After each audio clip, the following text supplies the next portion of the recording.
Yo, we're going to have a look at Atari 50. Now, I might be an old fuck, okay, but I'm not a diddery old fuck. Do you know what I mean? Like, Atari wasn't like my generation of console. My generation of console in the late 80s, 90s was the Commodore Amiga 500 and like the IBM clone PC or whatever. I did have a go on a BBC computer at childminder's house, like when we went round there and stuff. But yeah, I mean, this is like before my time, but not much before my time. Mm. I think it's when people get old, everybody just lumps them into the same old category of just being old, if you know what I mean. And like, I don't know, like I remember my dad saying that like it was funny when he'd gone to like a nursing home at one stage, helping people out.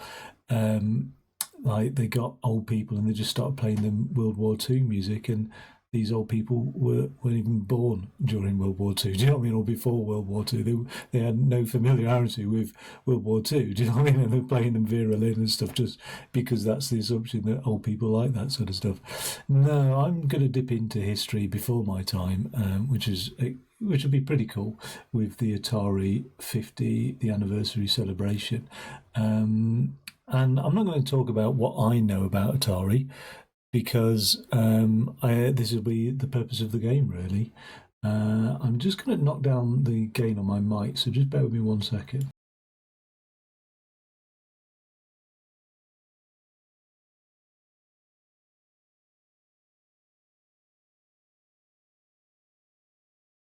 Okay, I think I've done that the right way instead of increasing the gain anyway because it was blinking at me. Right. What took my interest in getting hold of this celebration thing was this here. Now, I've got two things to say on this matter. Opera GX, or whatever this browser is called. Actually, I don't know what this browser is called, you know. I think it's Opera GX, okay. Absolutely brilliant, right? If you're having problems with Chrome, hogging up memory, processing power, all that sort of stuff, then this Opera GX is superb. So I'm not paid to say that. It is good. Like, there's no doubt about it. Um, Atari is still going today, still making consoles and stuff. And a few people have got their eyes on this latest bad boy here, the 2600 plus, which is like just actually works with the old Atari cartridges as well. That's incredible, isn't it? Really, um, like that is absolutely superb. You know, we're talking decades ago. So yeah, Atari is still going. I don't know what they're doing, if they're developing games and producing games or what. Really, it's still pretty cool, and they've still got a revered name and status amongst older gamers. Anyway. Mm. So yeah, I just thought I'd show you that website briefly anyway. Let's jump on then and have a look and see what we can see once I get all these windows rearranged anyway, and then put my stats over there. Sometimes I have this on the left monitor, sometimes on the right monitor. Okay. Here we go, Atari 50. Now I can't hear any sound.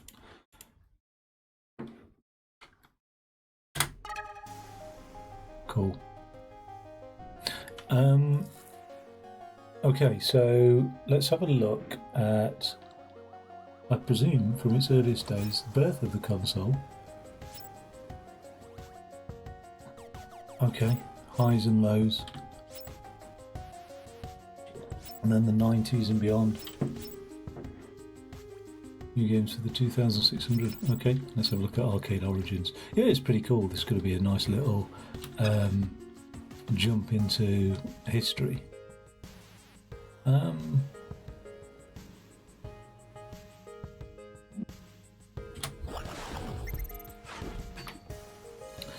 In the beginning, in a world where pinball was king, two engineers dreamt that coin-operated games played on computers could become the next big thing. A company called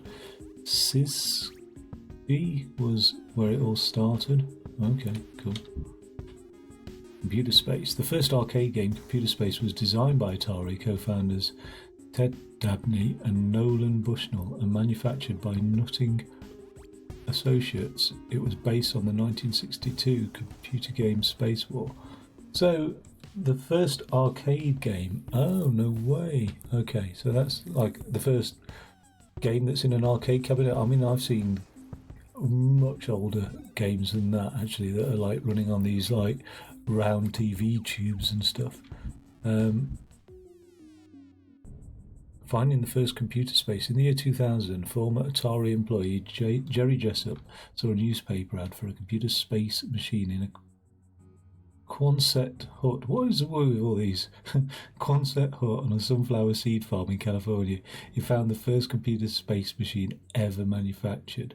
Okay, cool. Oh. And is that the Alcorn's business card? Dabney and Bushnell named the company. I can't pronounce that. Syzygy Engineering, after a term for the direct alignment of Sun, the Moon and the Earth during an eclipse. Okay, Alan Alcorn, who had worked with Dabney and Bushnell at their previous workplace, was the first engineering hire at Syzygy. I can't wait till we get to hear how they renamed the company Atari or something, you know. Let's have a look at this video anyway.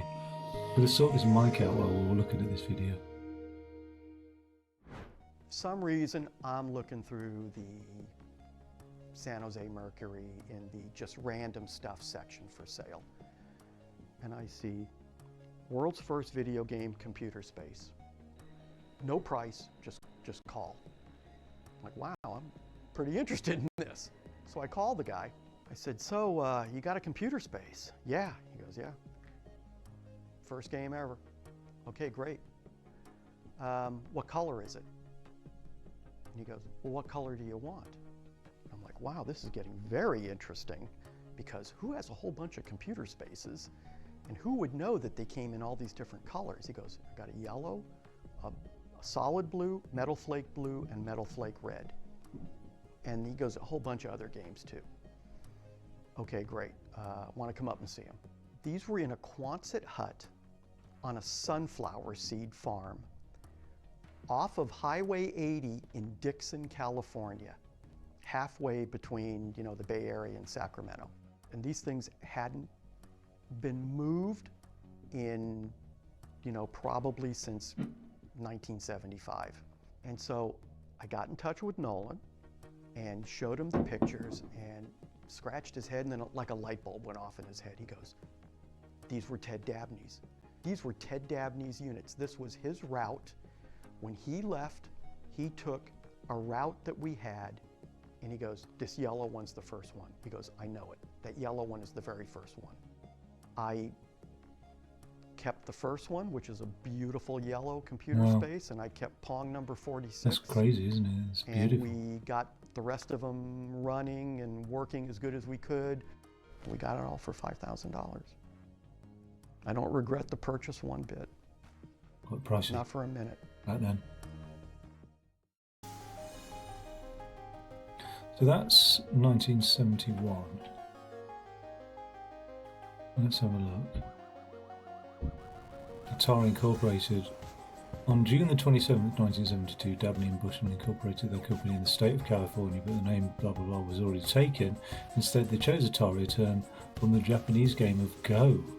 The company briefly continued doing business under the name Syzygy.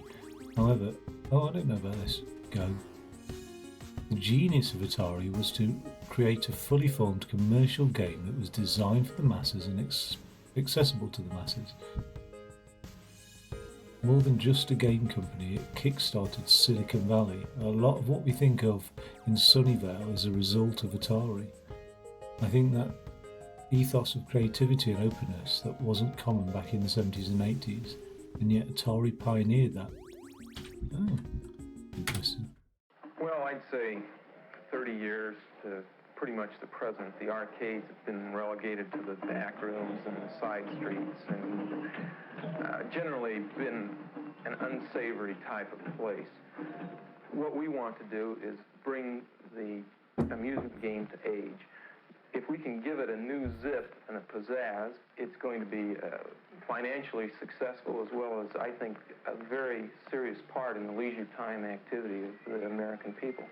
The marriage of traditional pinball machines and computer technology has resulted in the birth of a new breed of amusement games. And Nolan Bushnell is the man handing out the cigars. Bushnell has developed two such games, Computer Space and Pong, and believes that they and others like them will move the pinball industry out of America's bus stations and bowling alleys and into the space age. In 1971, Bushnell invented Computer Space, but sold production rights to Nutting Associates of Mountain View, California, for royalties based on the number of games sold. It proved a good deal for both parties. Sales already exceed 1,500 machines. Computer Space, like Pong, sells for around $1,000 and is played on the screen of a standard television set, which has been programmed to display the desired game. In Computer Space, the player controls a rocket ship, which is trying to shoot down enemy flying saucers while avoiding their missiles. I've got a game like this on the Xbox Series The X. enemy saucers, he gets one free play.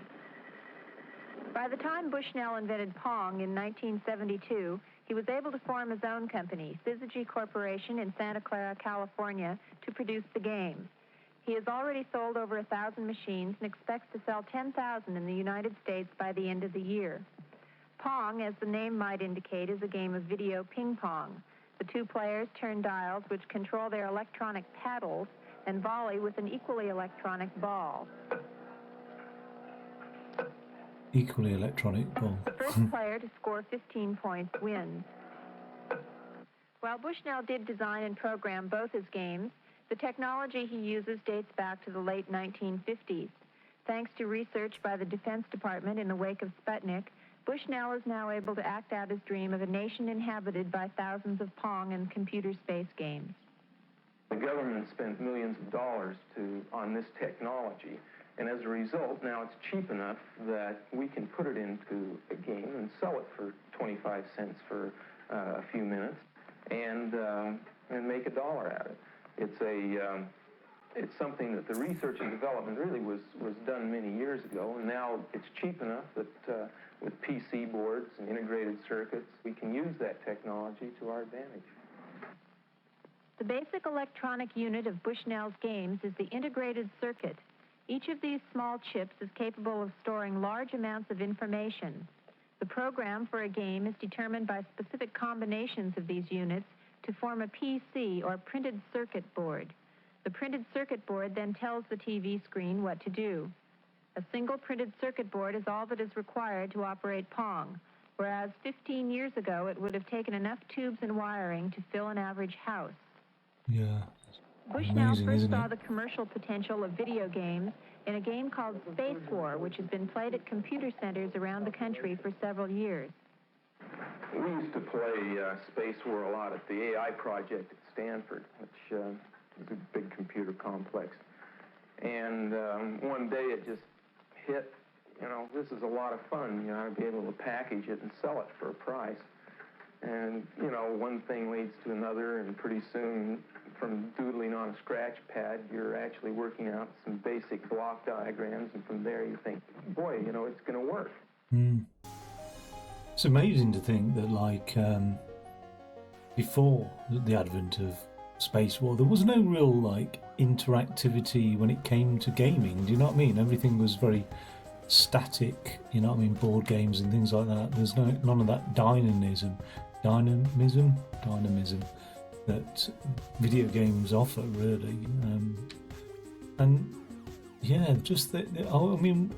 It's hard to look at Space War now and think, what an incredible game, because it's just such an old game, but it must have looked fascinating. Do you know what I mean? Like the first time somebody's tried a modern VR headset or something, it just must have looked incredible. While Pong was not the first arcade game, it was the first successful one, selling thousands more units than Computer Space and bringing in many more quarters. It's no exaggeration to say this simple tennis game launched an entire industry. And to be honest, if somebody said, what's the first computer game, I would have thought Pong, actually. I completely forgot about Space War and all of those. I love these colours of Atari as well. They're so retro, aren't they? You know what the Atari motto is? Innovative leisure, right? Well, it didn't say innovative arcade games. It didn't say innovative video games. It said innovative leisure. It was broad from day one. I mean, Nolan always had a consumer game in his mind because that's what he hired me to do. And I wound up doing the wrong thing and making a hit coin-op game, right? When I was at Ampex, I learned how to make sync generators, synchronizing, the basic fundamental circuit necessary to get a TV signal, because we had to generate an analog signal. So you do that and you get the ball at one speed and you put paddles up, and it's a very, very boring game. And so I added the speed up and I added the angles off of that, just, you know, to make it playable, interesting. And so it started getting a little interesting. That's cute. And Nolan said, well, it's got to have score. We had a pretty good game, and hey, great. So what are you going to do for sound? I go, sound? I'm already over budget. What am I going to do? Nolan said, well, I want the sound of a roar of a crowd of thousands applauding your win. And Ted said, I want boos and hisses. And I'm thinking, how do I do that? Listen, I got video. I got the goddamn game up. Now you wanted me to do this. I'll be right back. Creep. So I pissed around for a day and poked around sounds that already existed in the vertical sync generator and gated them out with the 555 timer. I love it. Years later, the sound is so well thought out, so appropriate. It was like, are you kidding me? It was just, you know, just thrown together in spite of what the boss said. And so that was how Pong came to be. Didn't look like that last one was a miss, actually.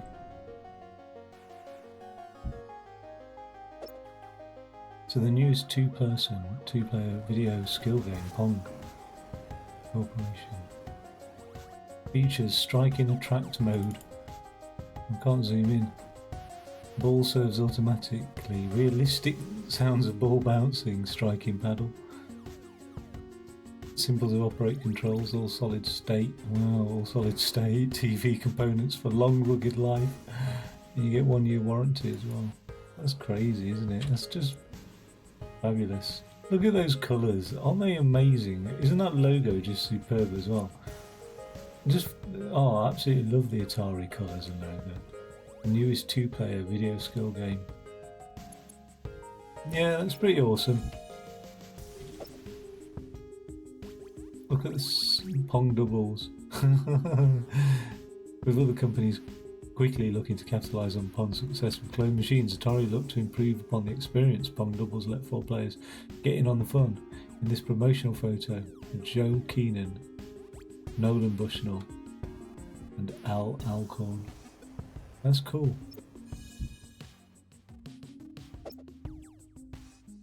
Look at that advertising literature as well. Oh, wait, there was some controls. I can zoom in with the plus and minus. Oh, okay, that's cool. And I can hide the captions. Since most coin-operated games were installed in bars and thus inaccessible to children, Atari developed Puppy Pong, a device meant to be installed in the waiting rooms of paediatric officers. The idea did not catch on, and Puppy Pong only had a small production run. Oh, right. Well, that's weird that, you know, video games began life in bars and pubs and stuff. That's crazy, isn't it, really? Since most coin-operated games were installed in bars and thus inaccessible to children, Atari developed Puppy Pong. Oh. Dr. Pong. Atari designers have also put the same enjoyable Pong video game into a beautiful simulated wood grain marble-proof cabinet. Dr. Pong's simple lines and modern styling will fit the decor of any professional office. It's compact and durable and fits easily on a standard office table. Or if you wish, you can purchase an optional bookcase pedestal unit designed by Dr. Pong in a matching finish with shelves to hold books and other games. No fucking way. Wow, I wonder. I mean, I've never seen. I bet they cost a fortune on if you were to try and find that on eBay. Do we have a look for a Dr. Pong and see if they're knocking about? Where are we at?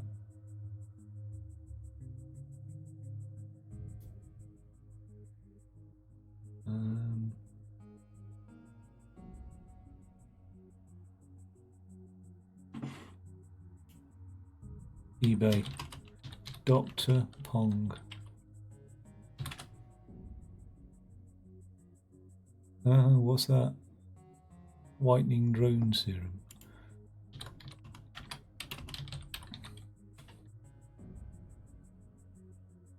Dr. Pong. There's never going to be any Atari Dr. Pongies that are being sold on eBay. I bet they are. I bet they go for an absolute fortune. Pong Mini Arcade. Oh man, I'm so going to get into Atari memorabilia. Like crazy style.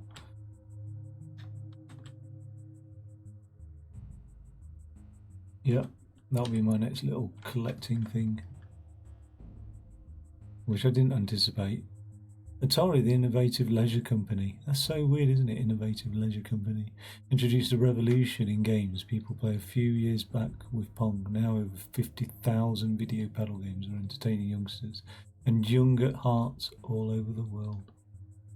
Young at heart. Oh, there's a volleyball one as well. Volleyball variant. What's the... Puppy Pong and Dr. Pong are 100% warranted against defects in parts and workmanship for 90 days. Is that all? That's crazy. But then some American warranties can be like that still. Like, I'm just amazed. We have like 2-year warranty in many things in the UK now and Europe and just the idea of not having that sort of, you know what I mean? The price of it and just saying, well, we can only guarantee it'll work for 90 days. Cash in full. Pay the full cash amount at the time of order. So this is by 1974. The Pong came out in 1972, and by 1974 they were already Puppy Pong, Dr. Pong, and the doubles as well, essentially. The legend of the broken Pong machine. One of the often told stories of the origin of the game industry is the tale of Al Alcorn being called by the manager of handicaps, the Sunnyvale Bar, where the first Pong prototype was on display to fix the broken machine. Alcorn and many other gaming industry legends recount the tale in this video feature.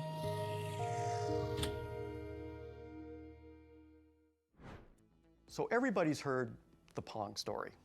Probably everybody's heard the Pong I haven't story. heard the Pong story. I've heard it many times, and from Al Alcorn himself, who designed Pong. So, the story I've heard is that they installed one of the first Pong machines in a tavern and let people play it as a test. Put it out into an arcade and see if it makes money. I mean, that's the market research. My understanding was Ted built a cabinet, a tabletop, simple cabinet over the weekend. And a coin mech bolted to the side of the cabinet, tabletop type of big thing was sit on a barrel. Placing a interactive video machine somewhere and having people play it was still a relatively new concept. Nobody knew if it was going to go. Oh, what is the name of the bar in Palo Alto? San Jose? No, it was Andy Caps. It was Santa Clara? Sunnyvale. So we'll put it in Andy Caps. You know, it's a coin-op game, be it fragile and humble. And so we did. Well, my memory is that he gets a phone call, the game's busted, which of course is the usual thing you get on a support line. It doesn't work. What is it, and in what way does it not work? Well, it doesn't work. The bar owner or manager at the time kind of yelled at them and like accused them of their game being shoddy because it had already broken down and it was no longer functioning or working. And they get a call, you know, later on that night and like, hey, this thing broke, you know. come and pick up this piece of shit game and get it out of here. You know, this thing broke. You know, I'm not gonna waste my time fixing this crap. But anyway, the machine, we got the word that it stopped working, and I figured it could be anything, and I'd go out there and take a look at it. And so I went to the Went to the machine, and the first thing you do is you want to try to play the game, because the machine was on in a tracked mode, so it was working, but you couldn't start a game. So you open up the coin box to basically flip the micro switch to give yourself a free game, because I'm not going to waste a quarter, you know. And so they went down to see what's wrong with the machine to fix it, and what they found out was that it wasn't broken, it was just that so many people had played it, they'd filled the coin box with quarters, and it was jammed, and it couldn't take any more. So many people had played it that it couldn't accept any more money. The game is broken because it's stuffed so full of quarters. Wow. Completely stuffed with quarters. And it was a small, I remember it was kind of small, if I remember, it was a small space. It just filled up with the quarters and it wouldn't take it. When I opened up the coin mech, you know, all these quarters just gushed out. So, whoa, that's impressive. It's the equivalent of like crashing a server when you launch a new website and it's so popular. So they crashed the server on Pong. And one of the other reasons it was also so popular is because you could play it with one hand while you're still holding a pint in your other hand. And that also was one of those things that, you know, eventually many, many years later led to the rise of the fun barcades that we have, you know, and we can enjoy now. As Al will always say with a little, you know, twinkle in his eye, he goes, "This is a problem I can fix." Basically, the way it worked was you take the money, the deal you have, and you split the take with the owner of the bar. And so I did that, and I had this sack of quarters, and the next day I come into work and I said, I got the machine fixed, and here's the problem. Goddamn thing's making too much money. And really? But it was one of those great moments where something that supposedly was failing was actually such a huge success that no one could recognize. It was truly the ugly duckling version of technology. Because remember, Nolan thought, he was like, this is just a placeholder until we get to design the really good game, because who's going to play this stupid shit-ass game?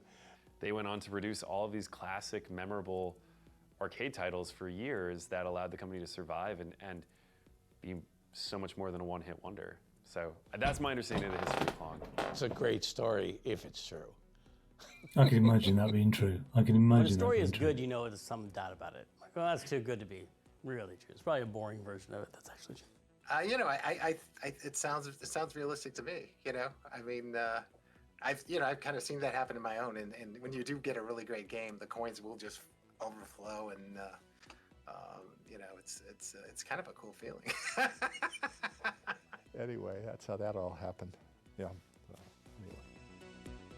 I had a product that I was selling online, and it absolutely flooded out within the first week, and I was like, hell yeah.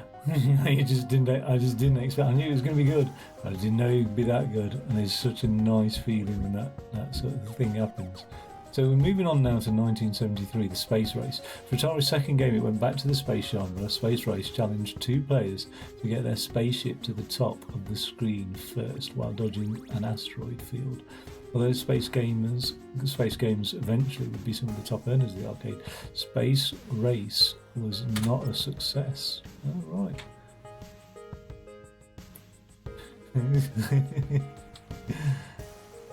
Space Race. I love those colours as well. It's pretty cool. What is it? Gotcha. I didn't know that's where Gotcha came. Like, I didn't know Gotcha was in use back then. They look so proper 1970s, don't they, as well? Proper 1970s. An amazing maze of fun. The walls of the maze displayed on the video screen constantly changed position, while the pursuer, a square, controlled by one of the players, chases the pursued, a plus sign. Oh my god. That's so weird, isn't it? Gotcha. Touch Me, an Atari coin-operated machine called Touch Me, was not a video game but an electronic device that challenged a player to repeat an ever-lengthening pattern of button presses. Ralph Baer, the inventor of home gaming consoles, saw a Touch Me machine and was inspired to improve on it to create the iconic handheld game Simon. Oh, I've not heard of Simon, actually. I love the artwork. It's so fantastic. Touch Me, this is a mind boggler. You can't beat it. Touch Me is the first computer game that challenges the mind as well as hand-to-eye coordination skills. Tough and reliable than Atari tradition. Wow, what a fabulous history for this company as well. Key Games. While Atari was quite successful in 1973, it felt it was being held back by the fact that coin-operated machine distributors wanted exclusive agreements, so it created a competitor called Key Games, a separate company headed up by Joe Keenan, that would sell similar machines to other distributors. Key's Game Elimination was released by Atari as Quadrapong, for example. Oh, okay.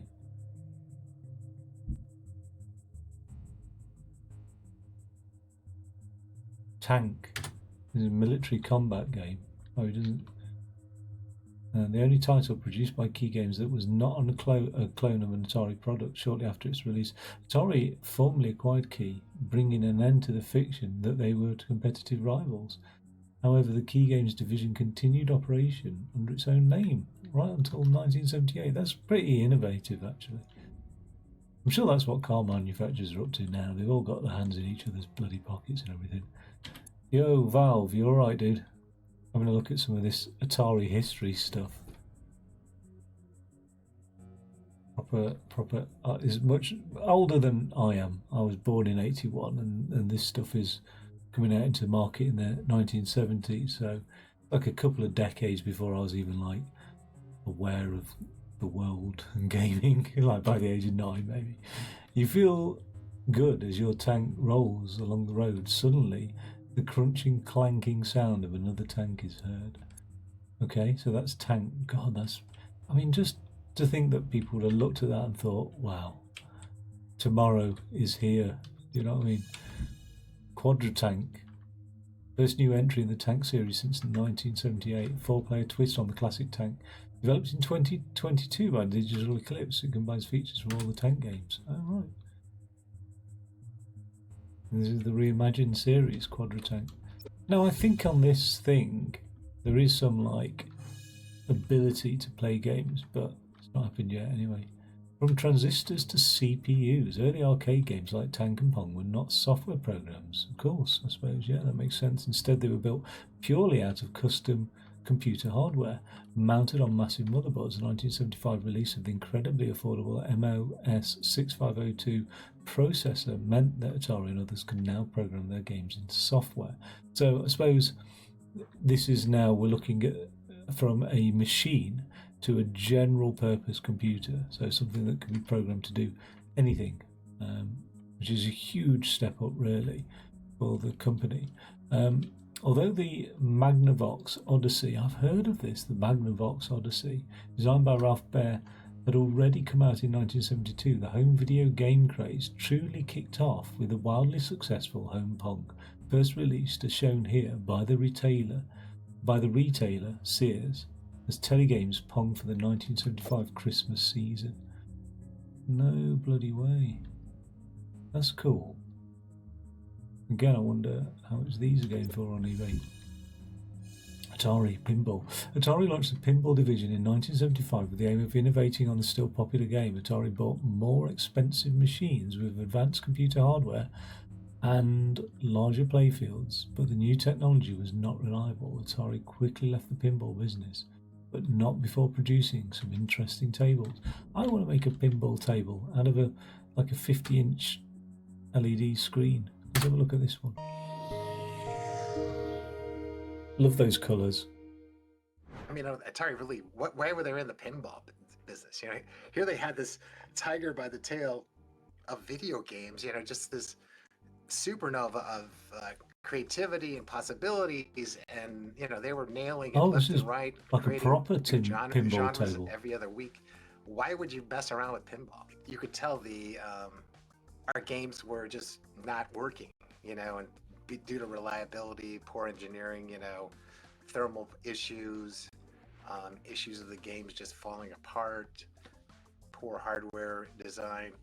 You know, it just, I could see the writing was on the wall that we were going to go down. I mean, the pinball division was just a massive disaster. I mean, You know, it's kind of the you know, kind of the hubris of you know, I guess Silicon Valley. Even in that era, you know, was like, oh, these morons in Chicago, they make these crappy old games. You know, like, you know, we're going to redesign everything. We're going to put the display down in the bottom. We're going to, you know, put the boards, you know, underneath the play field so all the crap falls in and shorts out the things. And I mean, it was really horrific design, and they caught on fire. No. The solenoids, they used this thing called rotary solenoids, which burned up, and the screws fell out. And, you know, it was kind of a, you know, just a complete disaster as far as like design and also testing. And so there was a lot of games that caught on fire in the early days. So, but they made a lot of money when they were working. You know, I think the programming was awesome because I did it.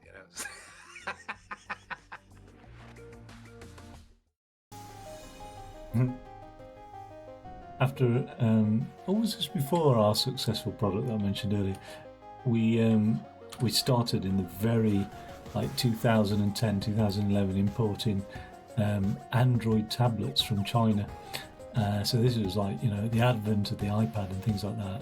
And they were so new to market. And they were all so crap, they were horrible. And then one day my business partner decided to open up the next batch that came in, and he got like 10 or 20 of them just opened along this workbench, and he was just like, look at the insides. And he's like, what do you notice? And I was like, I don't know, just the insides of electronic devices. He was like, no insides are the same. They're all like put together by hand. They were so shoddy, like different components. There was no like quality control or anything. It was just an absolute disaster. I hated that period. They were horrible. Look at this. I mean, I bet these are real collector's items, these Atari pinball machines. Do you know what I mean? They must have them in the head office or something, do you know?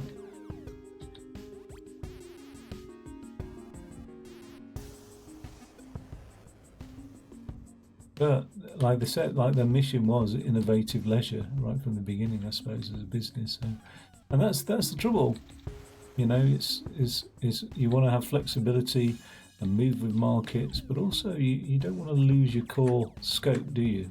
I suppose, and that's a lesson there really. And focus on one thing and doing that one thing well. It's a bit weird. What is this? A new pin? Oh, that's the same pinball advert. Time to get free. Looks like a rotary dial, like telephone thing, doesn't it? Oh, it is. It's like a clock. Airborne Avenger. I love this artwork though. Pretty cool. Hercules. New legend from Atari. So we're all the way up to 1979 at the moment then. Breakout. Famously designed by Apple founders Steve Jobs and Steve Wozniak. Breakout was essentially a single-player Pong in which the player had to continually deflect a bouncing ball back up to the top of the screen to break rows of bricks. It was a smashing success, including in Japan, where it inspired the later creation of Space Invaders. Wow, I was playing a game called Arkanoid last night.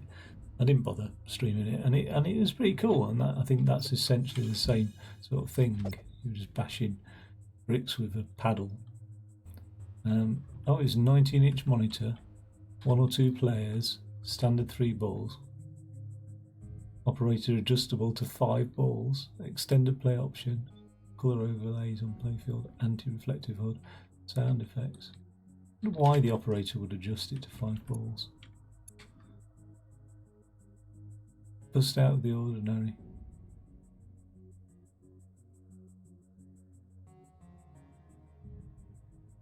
Yeah. Neo. Breakout. Oh, new for 2022 from Digital Eclipse. This modern update to Breakout features an exciting new graphical style. Now, I've got some of these Atari games somewhere knocking about. Let's have a look. I can't remember. They've all got like sort of names of like what they are. They're all part of like a collection of games. Let's have a quick look. The recharge games, I think. So I've got Asteroids, Black Widow, Breakout. Oh, I've got that. Breakout recharged. Caverns of Mars recharged. Gravitar recharged. And Yars as well. So that's pretty cool. But I thought in here, like, let's have a look. Let's Breakout. Let's have a look at Breakout then. This is so these are the recharge series. Oh, here's that Touch Me that no fucking way. Asteroids Deluxe, Black Widow. There's original Breakout, 1976. iRobot. Right, let's have a look at this then. Ah, and these are the 2600s. Okay, so where are we at then? Sort by platform. Can I sort by year? Right. Oh, so there's the original Pong. Let's have a look at this then. Wait, how am I doing this? That's not. Where's the controls? Up, down, enter. Okay. Yeah, well, I'm hitting the up, down and stuff and it's not working. Maybe I need to go and get my controller. Oh, no way. Okay, let's try not make it, it has to be 2-player, does it? Jesus, that's difficult. Fuck. Oh my god. No. Stop. Stop. Oh, I've got one. I've hit one. Yeah, in your face, computer. It's not even doing anything, the computer. Oh, so if you lose, it lobs the ball at you. Hey, this is pretty neat then. This is pretty cool. This is the old Pong game then. This is like the second original game. What's this dip switch settings? Winning score. Oh, okay. All right. Yeah, that's pretty cool. Liking that. Right.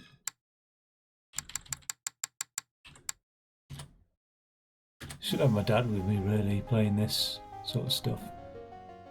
He'd like it. So this is Breakout then. This was in 1976. Let's have a look at this then. So 1 or 2 players. I'm going to insert a coin. Okay. Let's serve that. Oh shit. It's harder with digital controls than it is. Oh man, I always say this about retro games. Let's put some more money in there. I'd be bankrupt by now myself. I don't know what they would have had. They wouldn't have had buttons, would they? I didn't look at the controls. I presume it was an analog, but again, I don't. Maybe it wasn't. Maybe it would have been.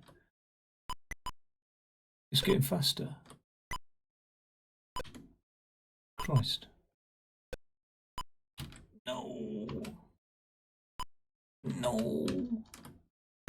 It pains me. It pains me to have my ass whooped by retro games. So at least in that Arkanoid, you can play with a mouse, and oh my god, that's a pleasure. Just being able to put that paddle exactly where you want it.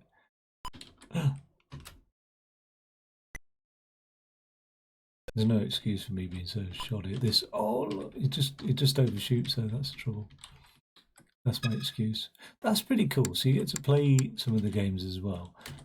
Right. So anyway, that was Breakout, and then the other one that it was talking about, Sprint 8. No way. Let's have a look at sorting these by platform again. Have a look at some of the. Like, where's this reimagined one? That's the Breakout Reimagined then. The 2022 that it mentioned.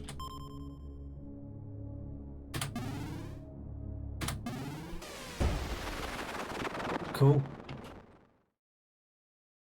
That looks.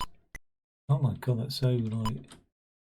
Okay, it's still got that retro feel, but it's got a nice. Oh, right, I can use the mouse. It's got a nice, like modern feel to it as well. Actually, it's running really well. Just feels smooth. I mean, the other one felt smooth, but like it must have been rewritten. You know what I mean? Like to be able to run on a modern modern OS and stuff.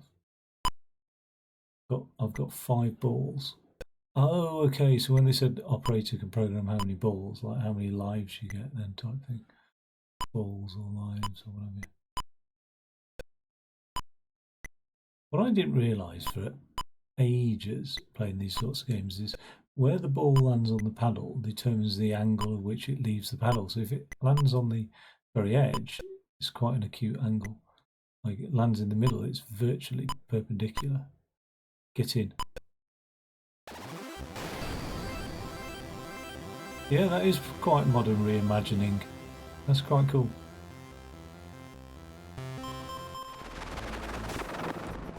Look at that, actually, that's pretty cool indeed. Love the colours as well, proper Atari colours. Like the trail as well. It's like it's... Yeah, the last one was a bit deceptive, like in terms of... I was like, oh, it's still actually quite retro, but this is getting there. Oh, I didn't know I had 2 balls. Oh, that's confused the hell out of me. Go on, get up there. No! Just 2 balls remain.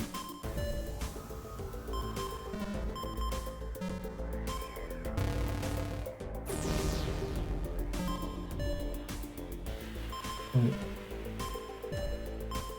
Get in.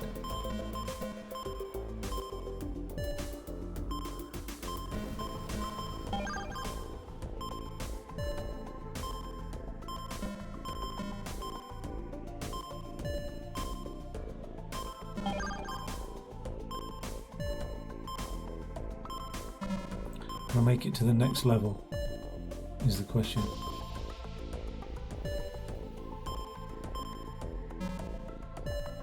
It can't be that difficult, do you know what I mean? I've only got the 1 life left.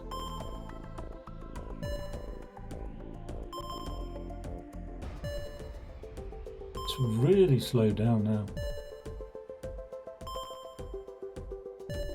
Oh, come on. Get bouncing. That yellow.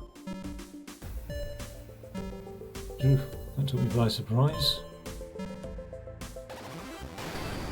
No extra balls, you just get the 5 you start off with. Ball bonus.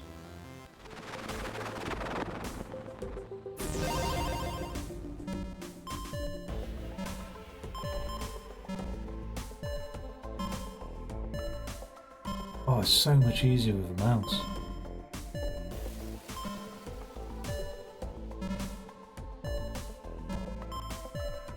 I've just got hell let loose on the Xbox and I'm like, I was deciding, do I really want it on the Xbox? Like versus PC? Because it looks like a fantastic game. I've had it on my wish list for ages. And it's just because of that, the mouse, God knows when it was invented.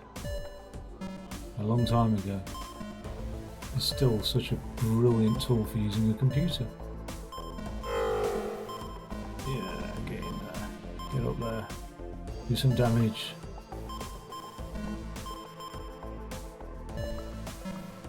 I've got to say, like, yeah, this is a simple game. But it's so chilled. Like, Like the other night, I played a bloody card game, Solitaire. Do you know what I mean? And I was just like, it's actually really enjoyable, really proper chilled.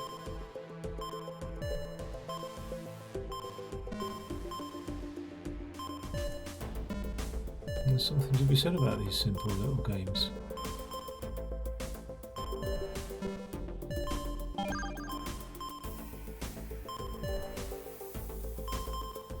Where you go now? Get right on the end there. Oh, I missed it.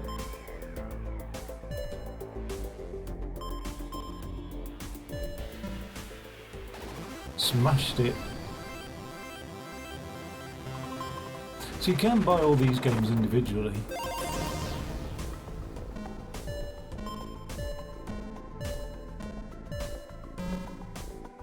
Well, I'm gonna, I'm gonna call it a day there. Game over.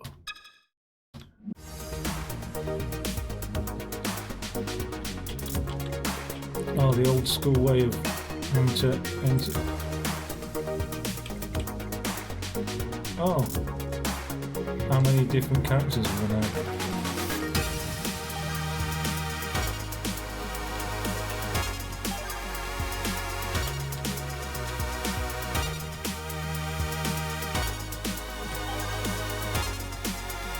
Top score. I've even beaten Jay. Whoever that is. That's pretty cool. That's pretty cool. And then what were some of the other... Are we on the arcade? So that was the original Breakout. He hasn't talked about any of those yet.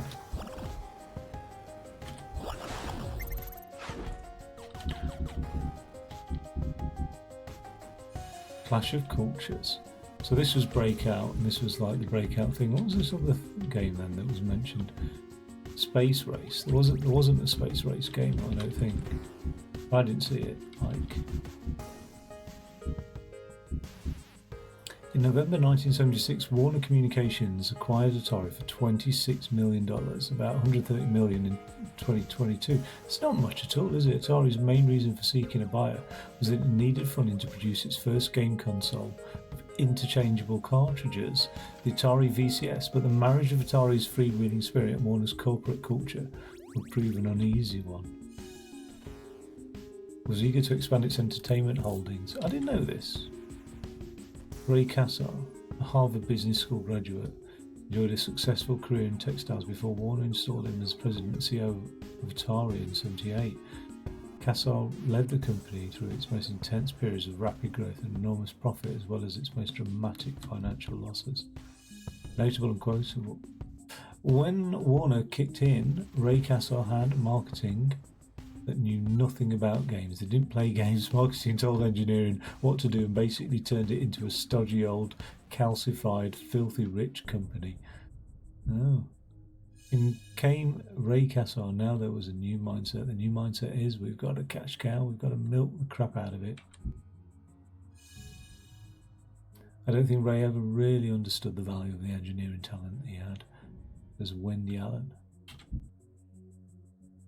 Relations between Atari's designers and the management. Fair number of people miffed at the high-strung prima donna thing, and Carlina, who was one of the graphic artists in the publications group, we just thought a little and said, that'd make a great t-shirt. Oh, what's this then? Just another high-strung prima donna from Atari. Called the designers a bunch of high-strung prima donnas. In a newspaper interview in response, the designers printed these shirts which read, oh my god, that's so bad, isn't it? What's this, 2022?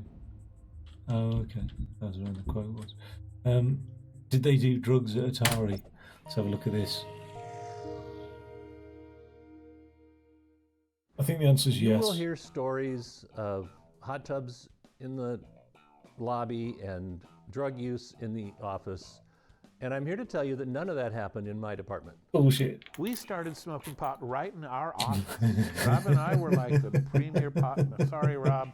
I and some other person who occasionally shared an office with me for 5 years at Atari, however that frickin' worked, we would just fire up right in the office. It's like, who knows why? It's like, this is like, it's illegal.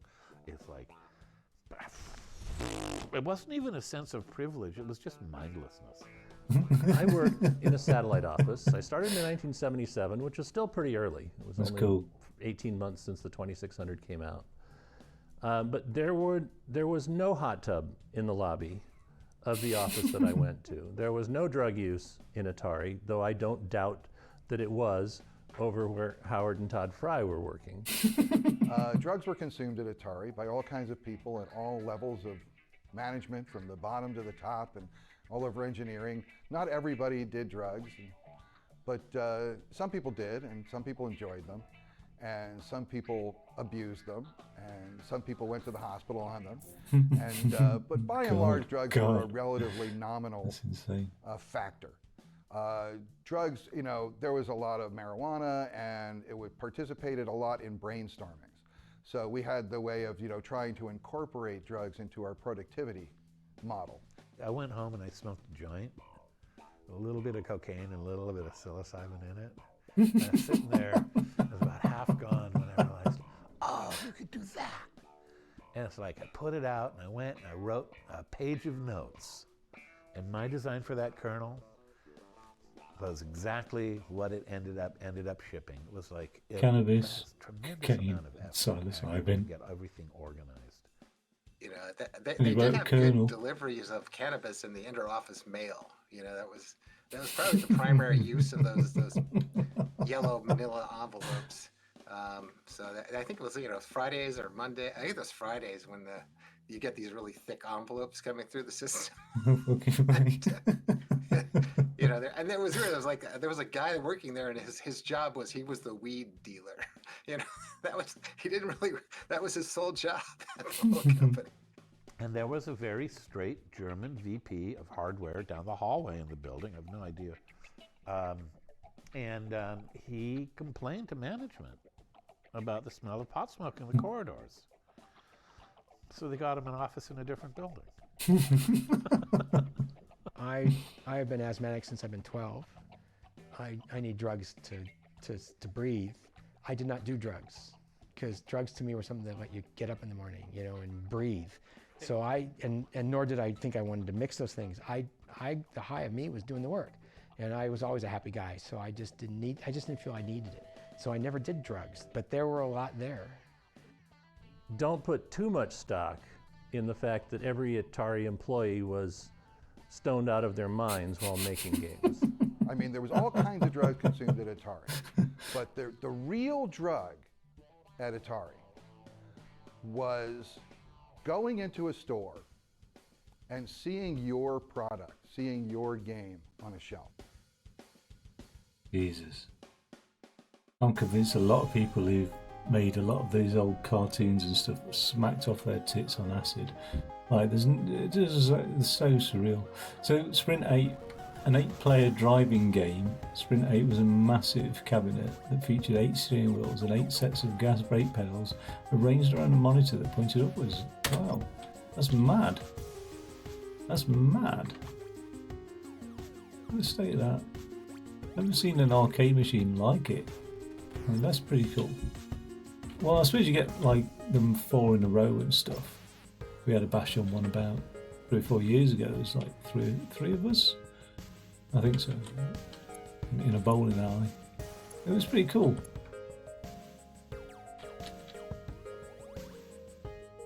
New faster racing action 1 to 8 players. No way. That's so cool. That's probably not on the... I didn't see that on the list of games in here. Oh, it is. Look. Sprint 8. Point in the direction you want to drive.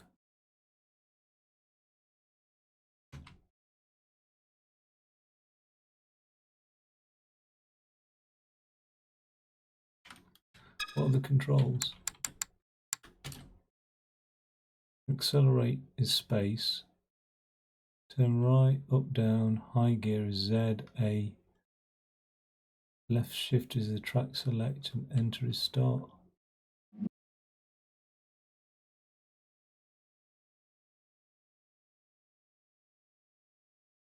3, 2, 1.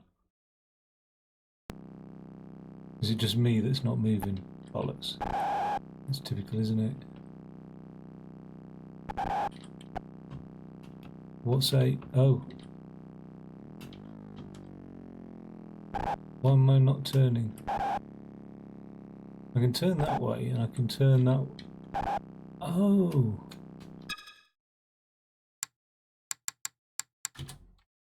I'm resetting that. Right, low gear, high gear. Okay, cool. Cool. It's such an old fucking game, isn't it? It's mad. Come on. No, it's causing me to crash.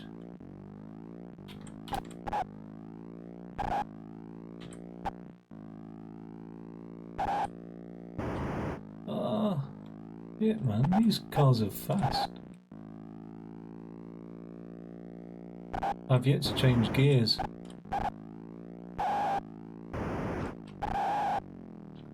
Right, low, starting a low gear.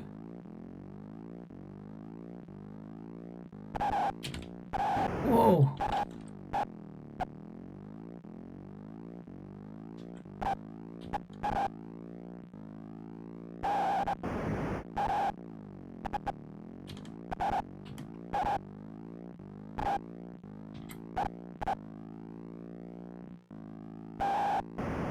Every time I go into that high gear, I've fucked it.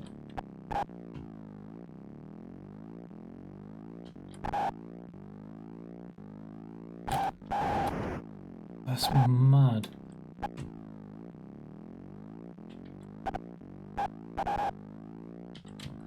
God, this is why I'm so funny about retro games.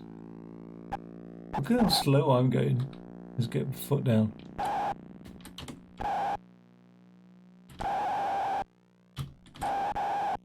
That's it. Oh.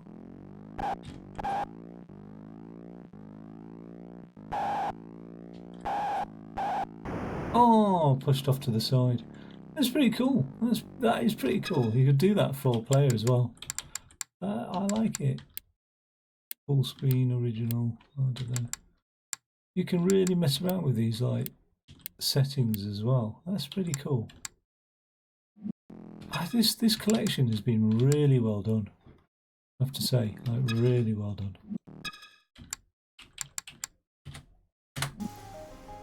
So that's the Sprint 8 anyway.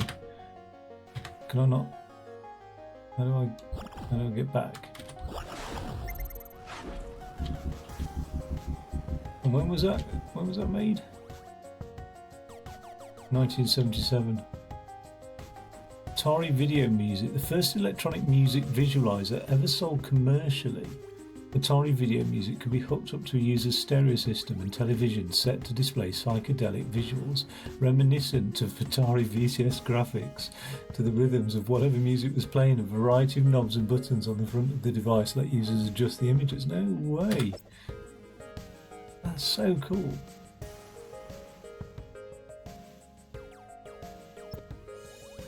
That is proper. That is drugs related, if I ever. You know what I mean? And what's that called? The Atari Video Music. Let's have a look at that. Atari Video Music. See if anything comes up. Okay, so there is a demo of this on. Hello there. YouTube.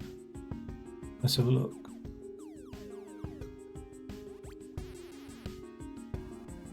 How do I? I'm going to give you a demonstration of the Atari Video Music. I mean, I've had to jump out of the thing because it doesn't have its own video demo. C240. This is circa 1976.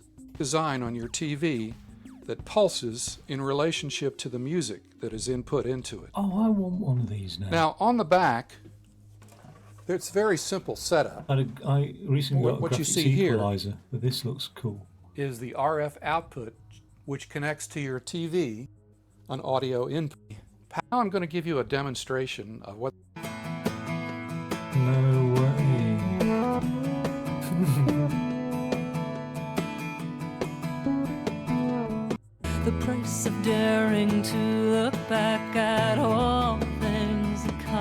fire. It's everything and more than that.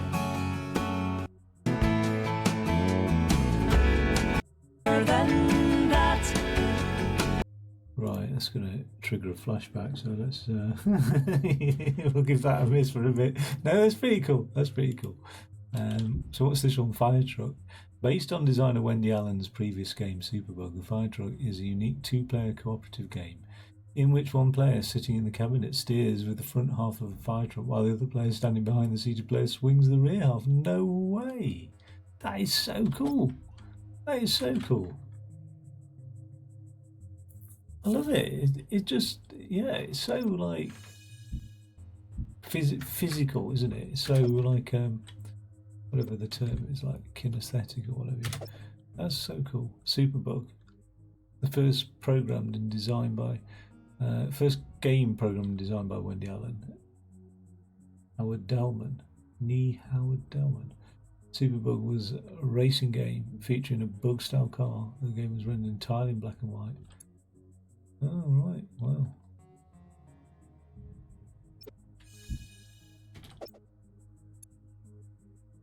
Look at that 70s style as well, of just like hair and fucking flares and everything. That's so cool. That is so cool. So I wonder again, Fire Truck. I think it's going to be difficult to like sort of replicate that on it. No way. Oh, no way. You can play this thing. Front start, rear start. So I think you'll need a player 1 and 2, but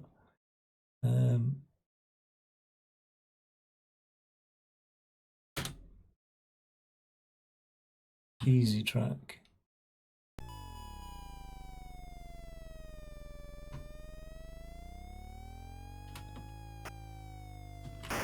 Oh, are you joking? How do I get turned around?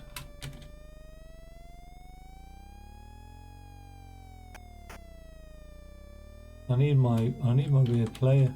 I need my player 2. I can't do this without. Have you got to get to like the fire or something?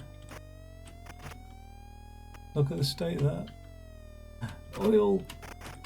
No. No. No. What does my cow say in Minecraft? No. Ah, you know what? Ah, oil. No. It's messed me right up.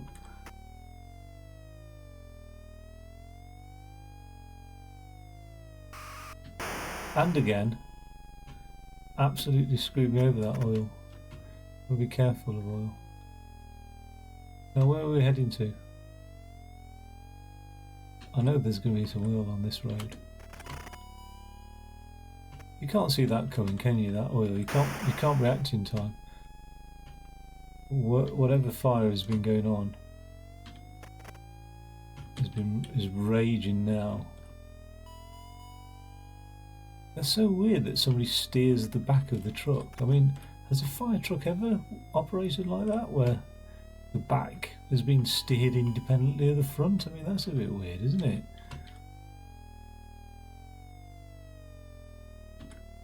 Like, is there any vehicle on the roads where, I know you can get rear steering, but that's usually in unison with the front steering. But I don't think there's a vehicle on the road where you have somebody steer the back separately to the front. Could be wrong, but I don't think there's ever been anything like that. Do you know what I mean? Not even a bendy bus, do you know what I mean?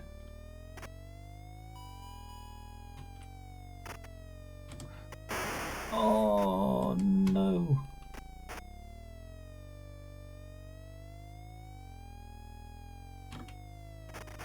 Oh.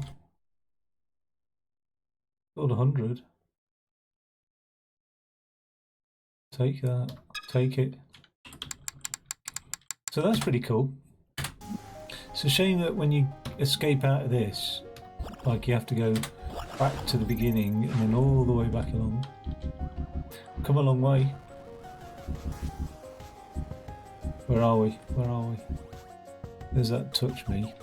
Fire truck. Super Breakout. So we're into 1978. An update to the original game designed by Ed Rotberg. Super Breakout was billed as 3 games in one. A switch on the front of the unit let the player choose between 3 different game variations. It still had a black and white display with colour added via plastic overlays on the monitor. Super Breakout.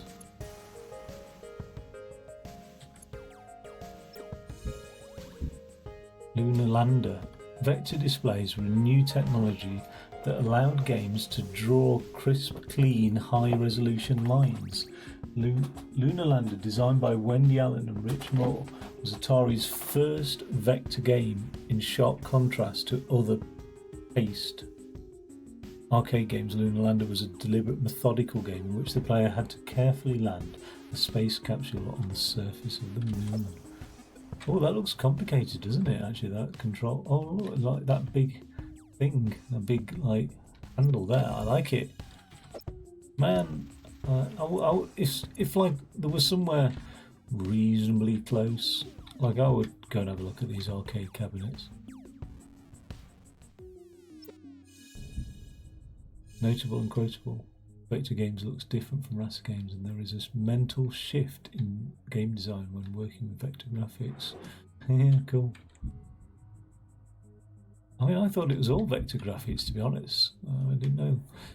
In tribute to the classic vector graphics era, Digital Eclipse presents VCTR SCTR, an original game developed in 2022. Best. Oh, okay. So there is a reimagined Lunar Lander. Let's you can't sort of link to the corresponding game with this, which is a bit of a shame, but that's called Lunar Lander. And then there's the Lunar Lander Reimagined. Let's have a look at this then. So this is Lunar Lander, 1979. So instructions: crash 5 points, hard landing 15 points, good landing 50 points, and 50 fuel units. Wait, where's the controls? Right, throttle up, left, right. I'm going to go and get my Xbox gamepad. Abort is RB. Oh yeah, so abort is space, tab, game select, left shift, insert coin, start, game options. Alright, so abort is space.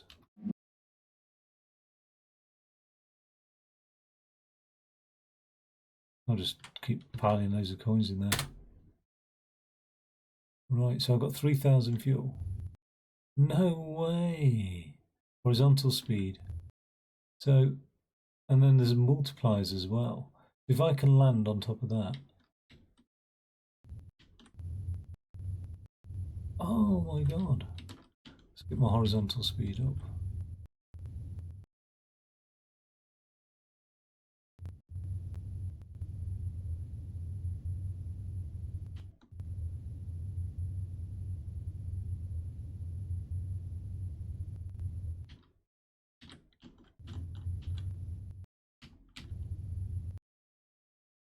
Eagle has landed 200 points in your face. That's awesome. Low on fuel, add coins. Oh my god, you have to. Oh, they absolutely rape you on coins, then, don't they, for this? You're low on fuel. Look at that. 5 times. Think my approach vector is good. We are going to burn thrust burn for 30 seconds. That's out that horizontal speed.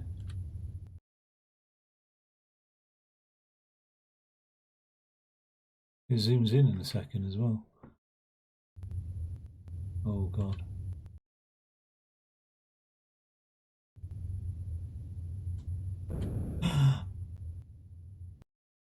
Oh, it's got to be a bloody soft landing then, isn't it? Right. Oh, it's so good. This is pretty awesome, actually. I'm pretty pleased with this game. I like it. I do like this. But I like all sorts of spacey, landy things. This is pretty cool.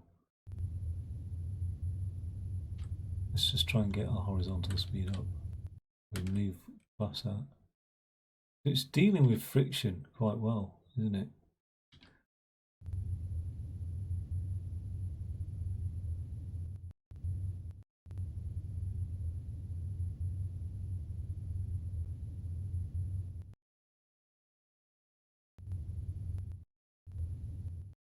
Here we go. Just little thrust boosts here and there.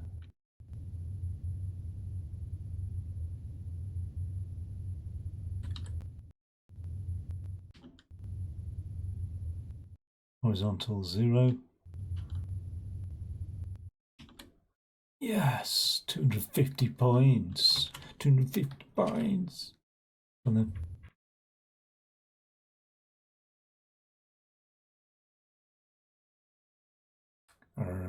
Houston, this is Apollo. We are on approach for landing site. We will be landing in T minus 40 seconds. Finals. Gear down.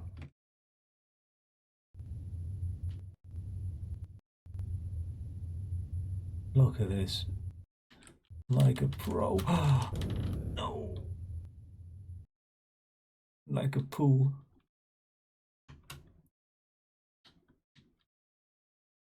Okay. Oh, look at this. That vertical speed creeps up like anything, doesn't it? Let's get that horizontal down. I don't so much mind about the vertical, I can deal with that in a second. We're going for the 5 times.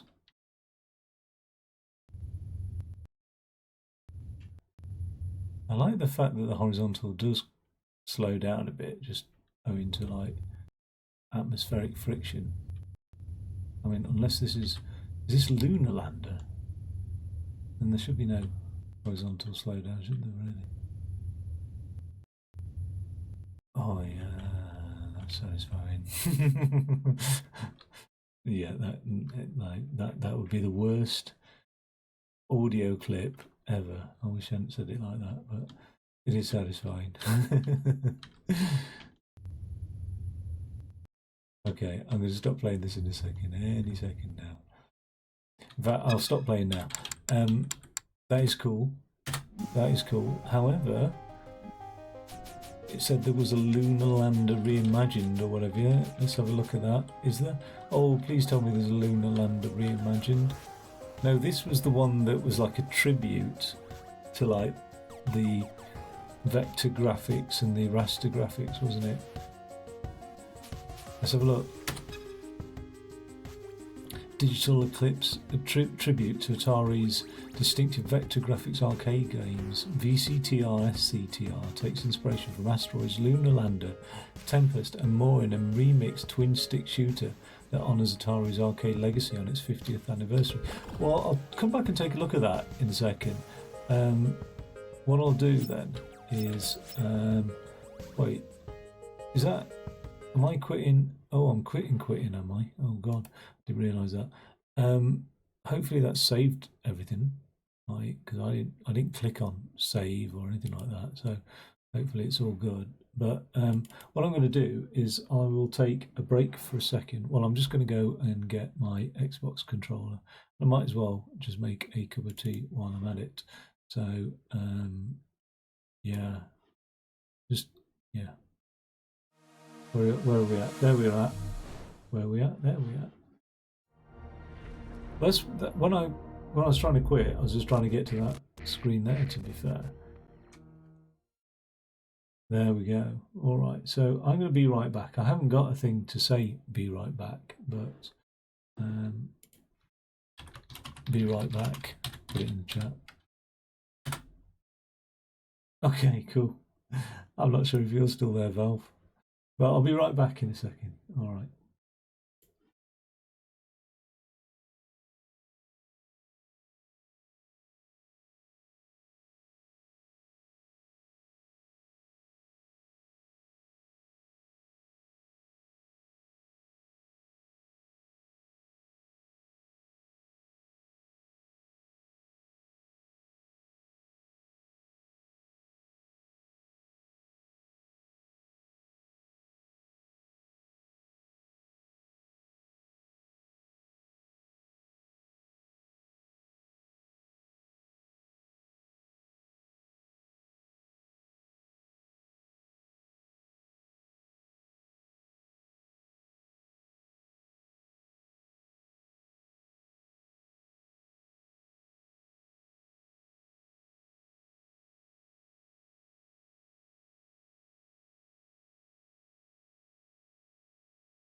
Yo, I'm back. Got my Xbox game controller.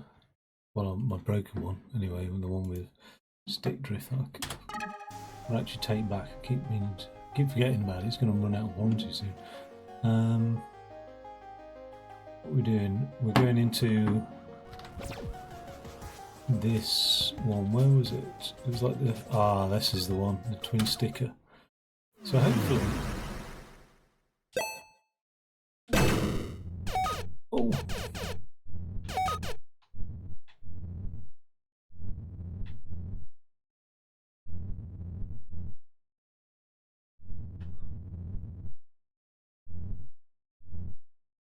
Right, move.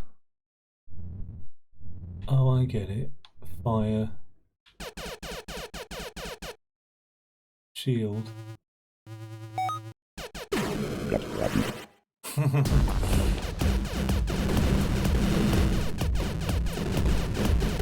I don't like coming off screen like this.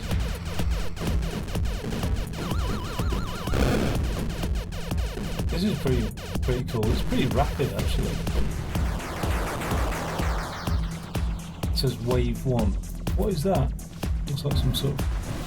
Oh, you've got a land thing.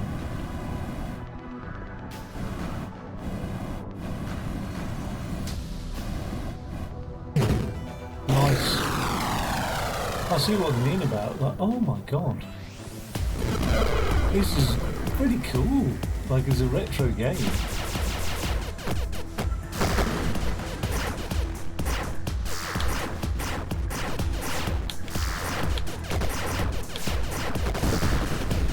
Oh, I forgot about it. The controls are still the same. I'm using the right trigger as a controller.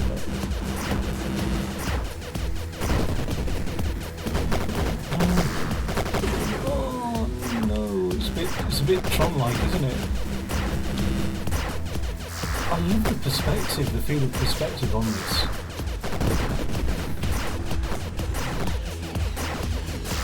They could really shoot off to the side. I mean, you did tell me the controls at the beginning of the game, in fairness, so I don't know why I struggled. Using all those power-ups.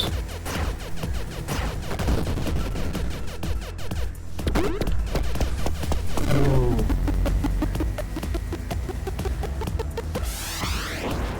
This is cool.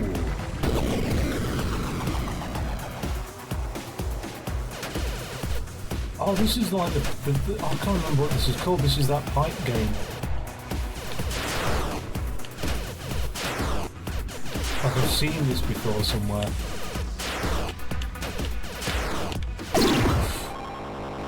Went straight into it. I don't know why.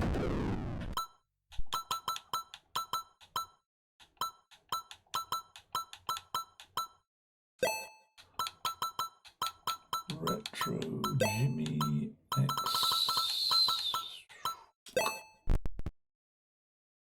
Cool.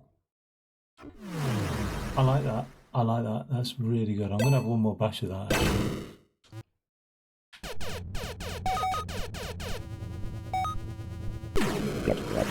Forgot about the shields.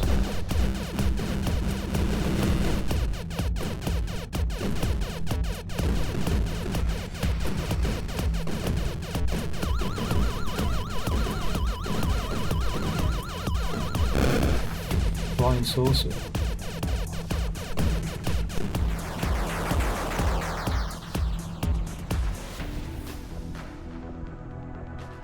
I only got 3 times.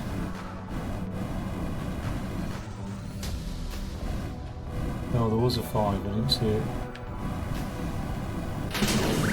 No!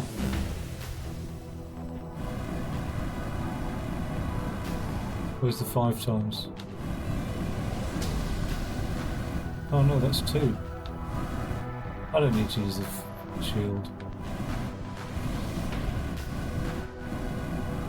Shields are for wusses.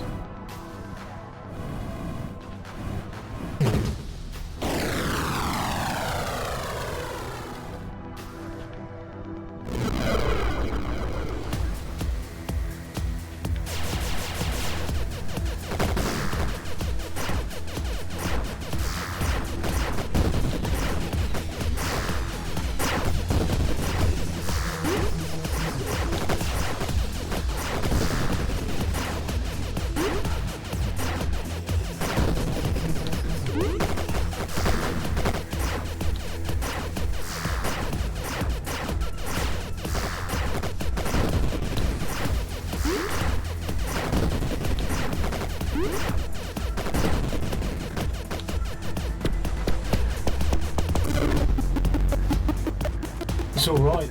That's just. I'm saying. I'm lost in it. It's so good. It's so good.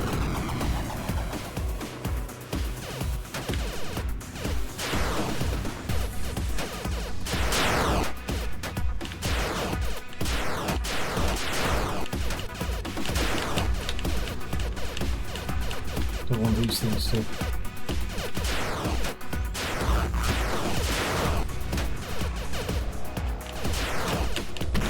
It's got me.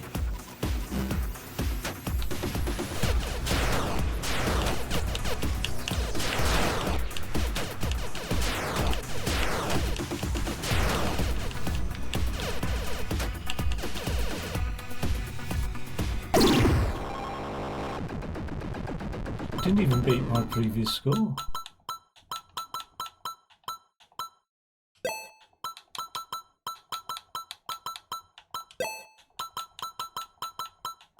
Got it.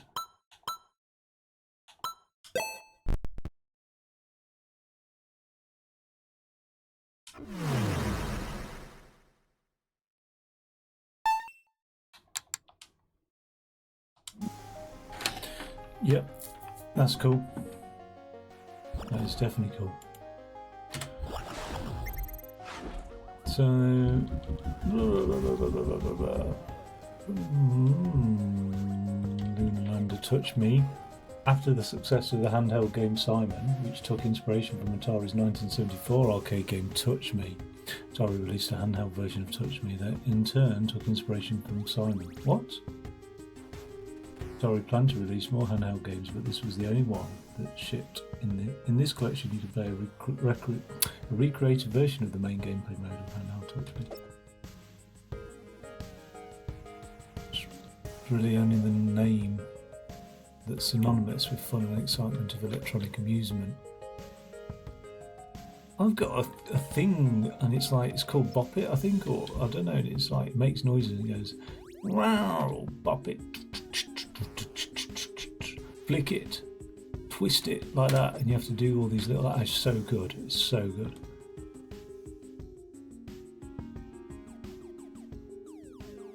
That's so cool. Like, and that whole handheld just plays one game. Do you know what I mean? That's all it plays, just one game, nothing else. Oh, that's so weird. How like early handhelds were like that for a long time as well.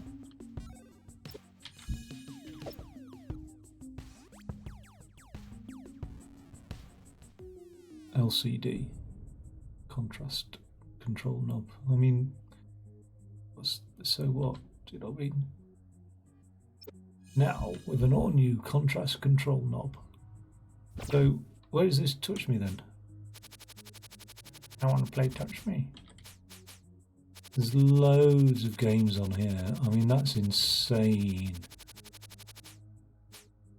It looks to be more than 50 games. I was thinking, oh, it's called the Atari 50, which is like the 50-year anniversary, but I was thinking, oh, there'll be loads.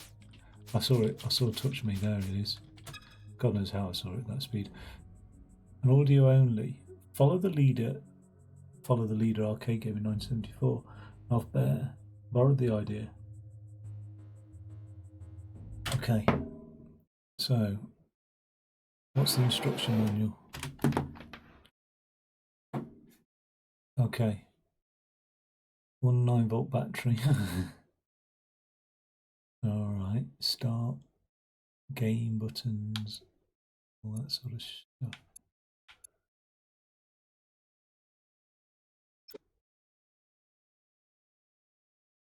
Wait, it doesn't tell me what the controls are. Oh, okay, so if we start, skill, I can copy that.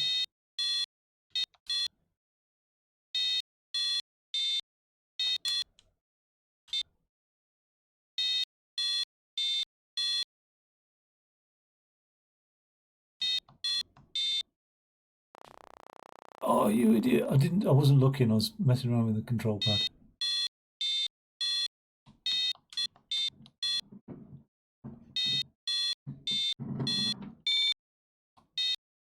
Oh, God, I suck. Oh no, this is embarrassing.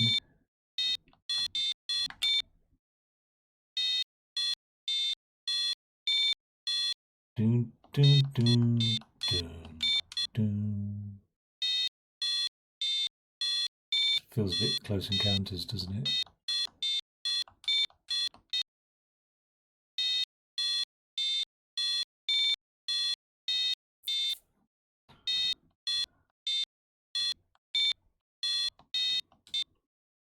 Got to 8.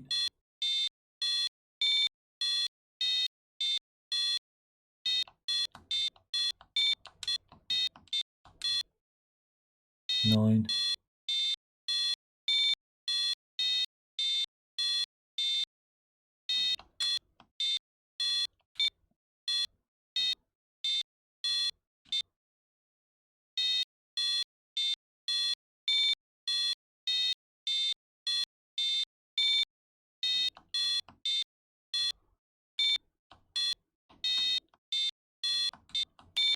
$11.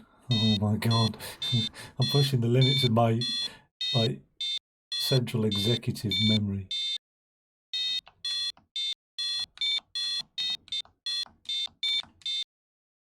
12.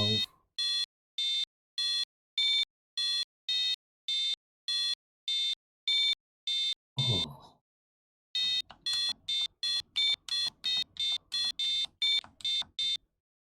13. God. Oh. You're joking.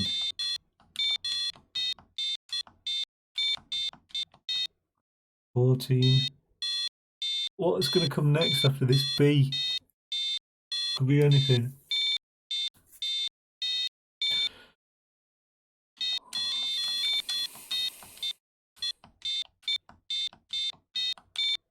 Have I done it? Oh yes. See if I can get 16th and then I'll call it a day.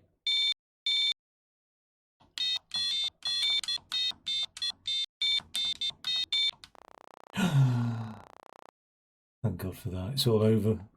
It's all over. So that's Atari Touch Me. Touch me. Da, da, da, da. Oh no, that's not the song I was looking for.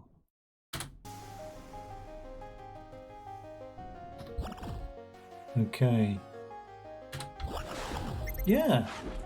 I'm liking this. This is a worthwhile purchase, this whole Atari thing, because of all the included games as well. Like, you fire this up, but you've then got all those games in there. Like, you can just skip to that game library. Asteroids. So it's fairly simple then, Asteroids, which we've played in that other game anyway, effectively, and you know what I mean. 3 ways to play. Realistic controls, scoring. Asteroids was initially being developed as a raster game called Planet Grab, with different play dynamics. The objective of the game was to claim more planets than your opponent. Oh right. Missile Command.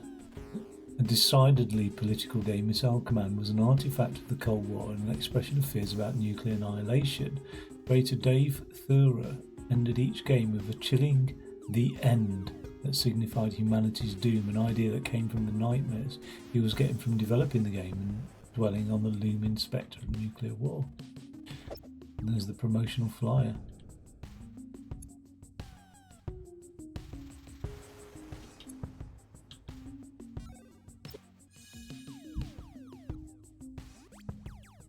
Alright, George Opperman. I was thinking of Oppenheimer when I said that, so... Ooh, Opperman. Like somehow it was like Oppenheimer's son, or something had done the artwork for the Atari game.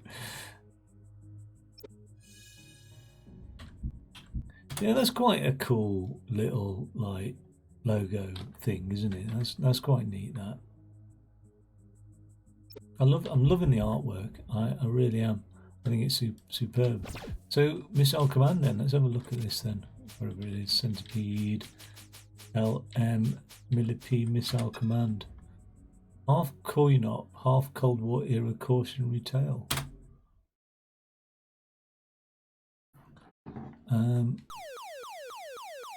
What I need to do is I need to know the controls before I do anything else. Right, so up, down, left, right, I'm fine with that. Missile launch on the left base, missile launch center base or right base. Okay.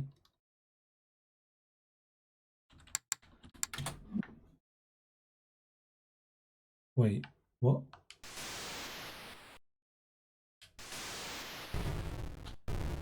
Oh man.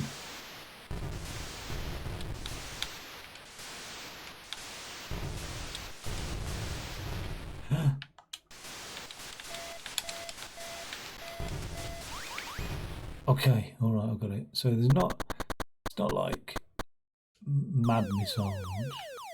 It's not like you've got a limited amount of missiles. Let's get that alien. Oh no, I'm out of missiles.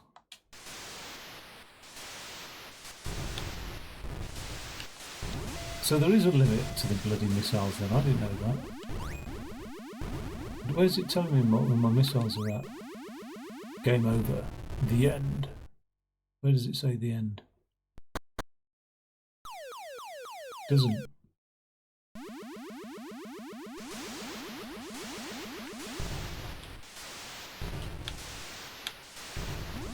Gotta be quick on this, haven't you?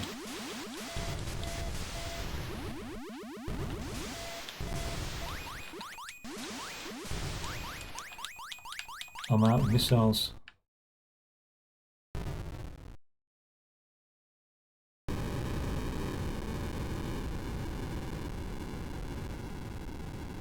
The end. Yeah. It's pretty shit. No, it's alright. It's alright. If that's like if that's what it was like, you know what I mean, back in the day, it's not bad, is it? Like, it's not amazing, but if that's what you had, that's what you had.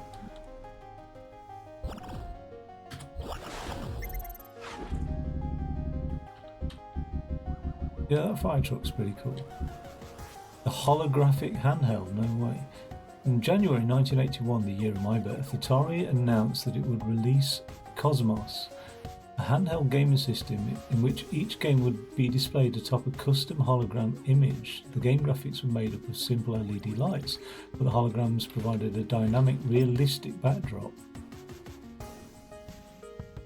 Atari never released the Cosmos. Is it because it was bullshit? I mean, what? It doesn't sound right, does it? A holographic gaming device. The holographic handheld. Let's have a look.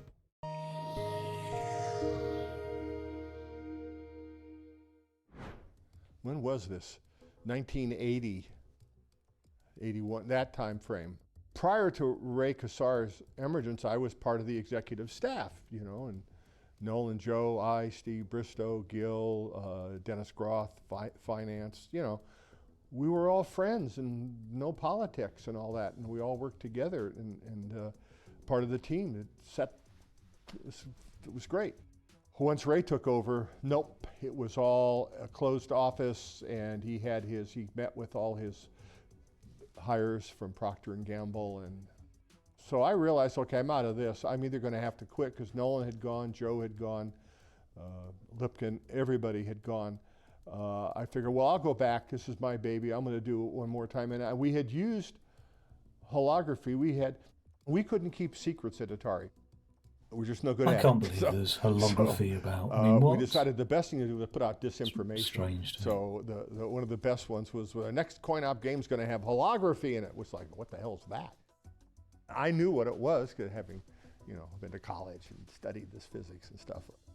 But that was just. But anyway, I decided, well, I'll do something. Let's do something in holography. Maybe there's something there. I'll take it. Sounds hard. Sounds interesting. I know a little bit about it. And we proceeded to explore holography and what could be done, and came up with a holographic toy that basically sold it to Ray, saying, how would you like, because the cartridge video game business seemed to be very good, how would you like to have a system where the cartridge, it's a cartridge-based system, but the cartridges are half the cost of, everything is half the cost of the VCS. And, hey, go ahead.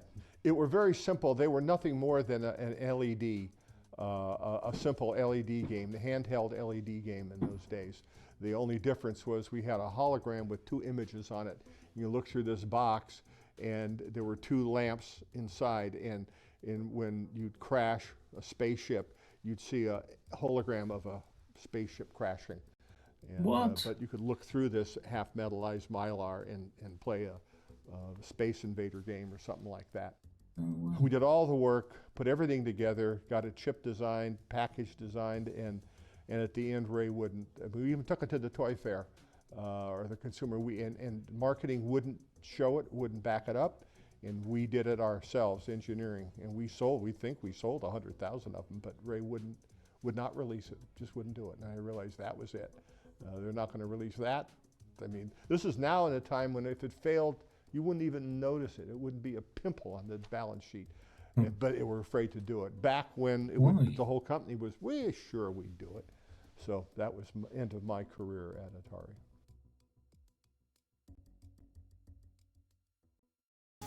I don't understand that.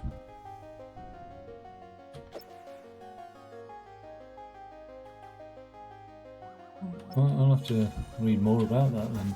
Well, I don't want to get too much into it, but that sounds interesting. Holoptics trademark. 3-dimensional holographic game. I wonder if it's like... No, I just can't get my head around what this is exactly. Intriguing.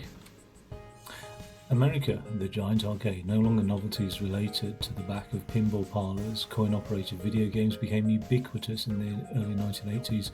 Games could now be found not only in thousands of dedicated arcades, but also in bowling alleys, restaurants, laundromats, supermarkets, practically anywhere.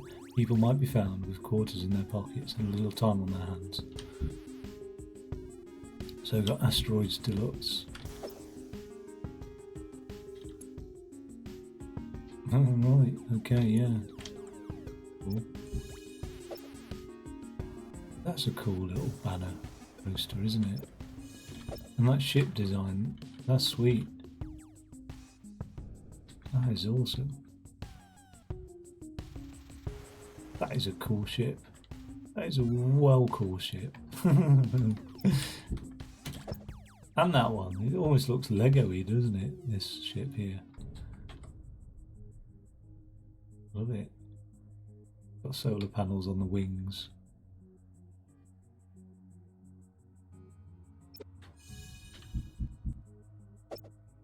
Shall we have a bash of Asteroids Deluxe? Warlords as well. Long-style game was on its way out of favour in the arcades. Atari still had one last hit up its sleeve with Warlords, a 4-player competitive breakout style game, which each player had to defend their castle from the other 3. Played heavily to this day, it's a landmark entry in the history of local multiplayer versus games. Well, I know what like Asteroids plays like. What's this? Up to 4 players can compete against each other in teams on the cocktail game, 1 or 2 on the upright game. No way.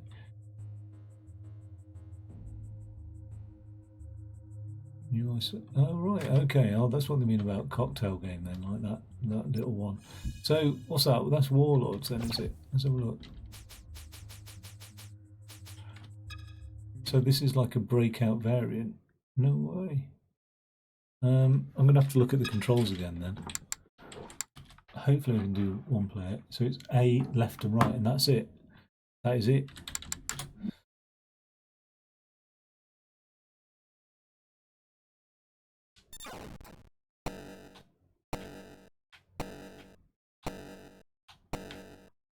What goes on here?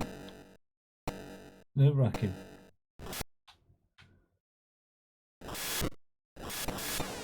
Whoa! Jesus Christ, you're going to be quick on this. Get that away from me. I don't want it. Am I playing as 2? I'm playing as 2 players, aren't I? Basically, but I'm bottom. In my mind, I'm bottom left. No. Get lost. Look at that fireball. It's unpredictable. It's absolutely unpredictable. That.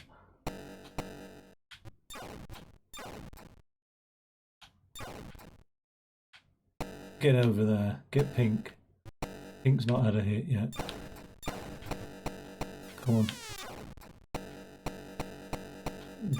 We're suffering down at the bottom here. No! He's messed me over. Get Pink.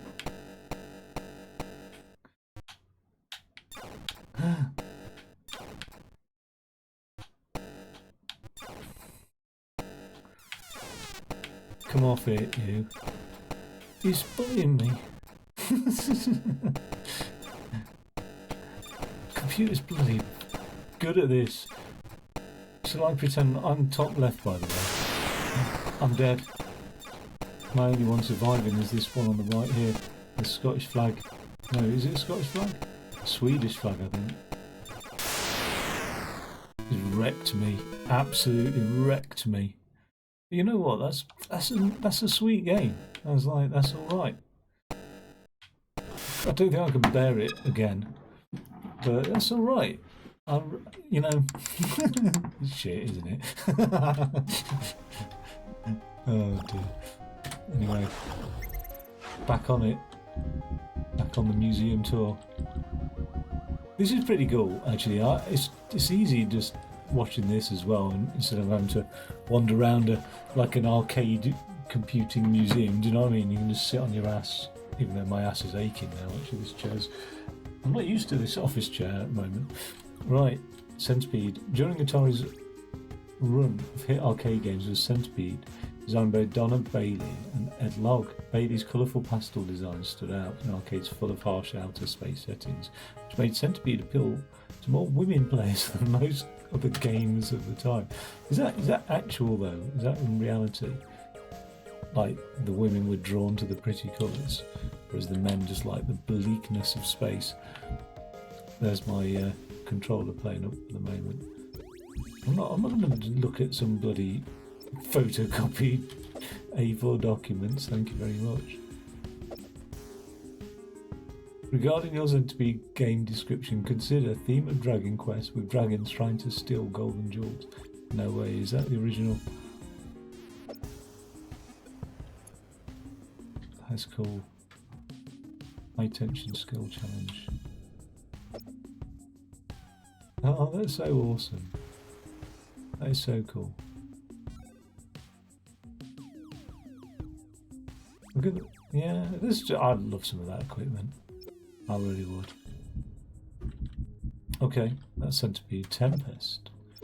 So Tempest, the advent of colour vector monitors meant that Atari's vector games could now burst with a rainbow of crisp, bright hues. First among them was Dave Thoyer's Tempest, which used the new graphics to create a striking pseudo 3D playfield on which a frantic shooting contest took place. Okay. Yeah, I think this is like the one that I was calling the pipe one anyway. So look at that alien. Looks like something out of Men in Black, doesn't it? Oh, Men in Black took its inspiration from there. Atari Quadrascan Color. New Vision, a unique Atari developed display system that catapults the player into a new dimension of dazzling colour and incredible action. Alright, fair enough. Can I move around with this? No. What about this? Yes, and I can. I can do everything on controller. Flipping it, that's made life so much easier and just sit on the controller then. The new Atari skill step. I didn't realise that. Maze Invaders. So that's Tempest. Let's have a look at Tempest anyway then.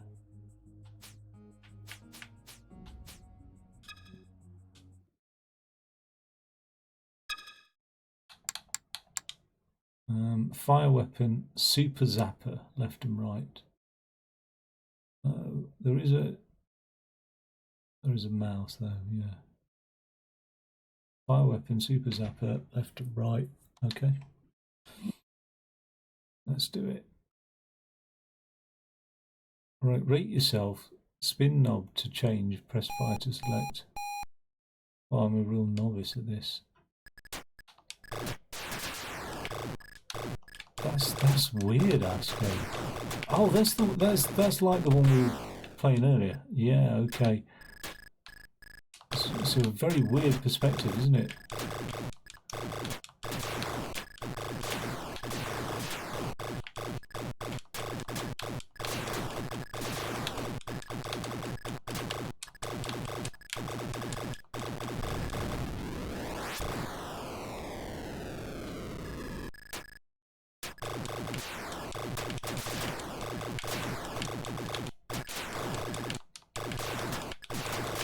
It's a cool game, actually. I mean, it's a very strange perspective.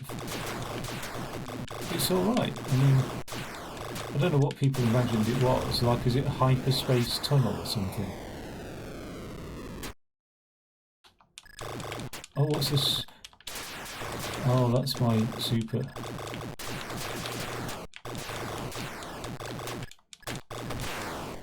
I mean, they haven't really, you know, like it's still. Like, just to think that this is like from when it all started. Like, I don't know when that was, but like, let's have a look down here.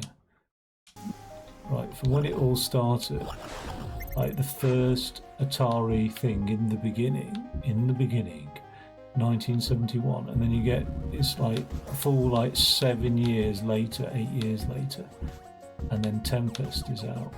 It's not even 8 years later, like 10 years later before Tempest is out.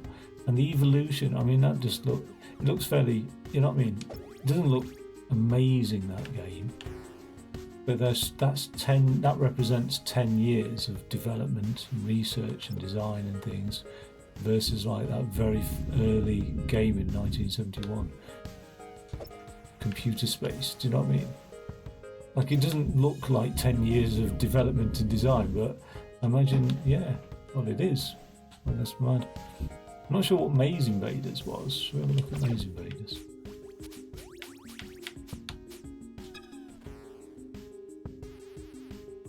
Unreleased prototype. Centipede co-creator Ed Logg's Maze Invaders. Combines two of 1981's most popular arcade genres, shooters and maze games. Okay, so we'll go on this then. What are the controls? Up, down, left, right, fire weapon, and I can RT to reverse. Okay. Let's make a start. Select starting maze. Don't know what that. God. Where am I? Who am I? What is going on here? What is this thing?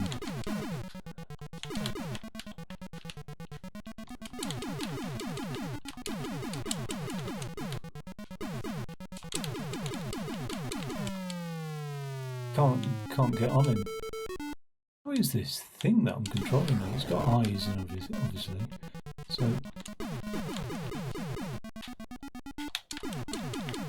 oh, I know what was going on. It's my bloody stick drift controller again. It's the last thing you need on a retro game is a stick drift controller. I've got to take this back. So it's absolutely. I often wondered, can you just suffer a stick drift controller? And the answer is yes, you can suffer it. But Jesus Christ, you're suffering. Like, it's not nice at all. Not nice. What's all this about here? I can block them then, can I?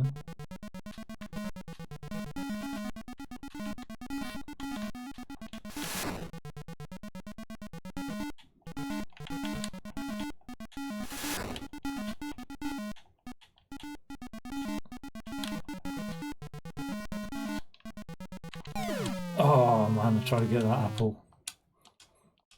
One assumes it's an apple. No idea. Right. That's alright. That's alright. I'm really impressed with this Atari 50 collection. I've got to say, there's so many games included. Like, hats off to Atari for bringing out this. This is a beautiful little collection of games. Like, absolutely superb. I would highly recommend this to anybody, really. Especially an old fart.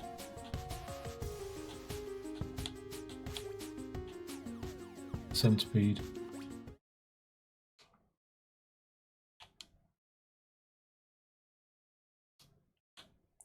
Okay. Oh yeah, I need to know controls before I start anything else.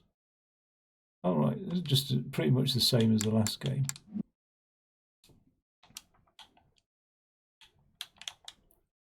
Make a start then. Come on. Why is it not?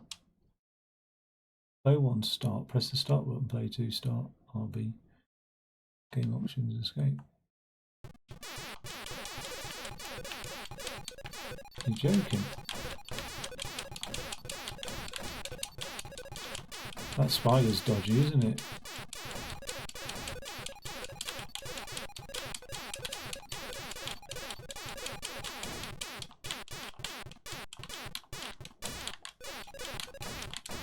Get some.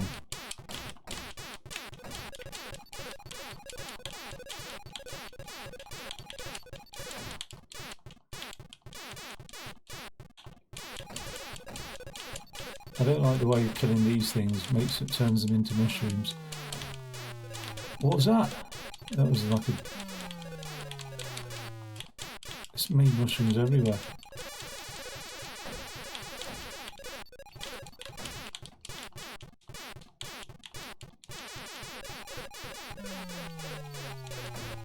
It's dropping mushrooms everywhere.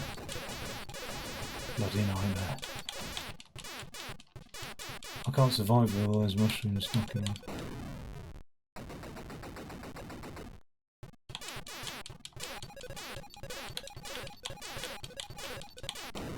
The spider is so quick. It's gone straight for me that time. So that centipede with its bright colours and shit, great gameplay. No, it's alright. They're all okay. Just retro games are just tougher. There's no doubt about it. They are tougher retro games. When somebody first said the reasons they like retro games and because they're more challenging, I was like, get lost. There's no way a retro game can be more challenging than like Call of Duty. Do you know what I mean? But actually, they bang on are a lot more challenging. Oh, you can play it if you click the play button. Okay, so this is whatever this is.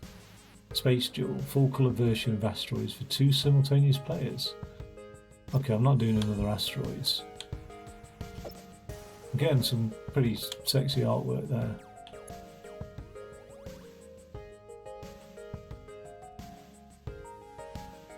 It's weird, all these like sheets explaining. Oh, I suppose these are sold to like the people running the venues, really. So it's a bit strange, really. I don't know. I think if it was me operating, producing these machines, I'd just pay the vendors to put them into the vendors' establishment. I mean, they've obviously gone down a model of like the vendors buy the machines or rent the machines or something. I don't know. I mean, they must have done so well at this. Gravitar. Don't know what that is. Gravitar. Another vector-based graphic shooting game with controls similar to Asteroids. The big twist in Gravitar, as the name implied, was that the player had to fight off the forces of gravity. Oh. So that was a bit more programming effort, I imagine, of gravity involved.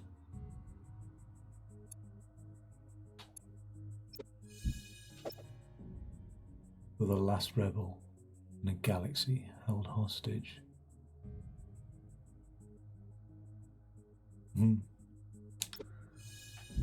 Let's go.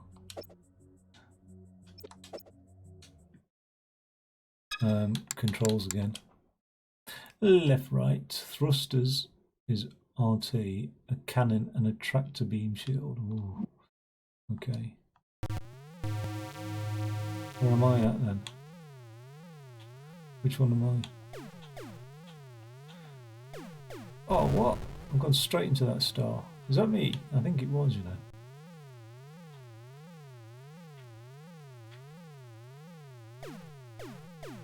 Why is it not thrusting? I don't think I can escape the gravity of that star.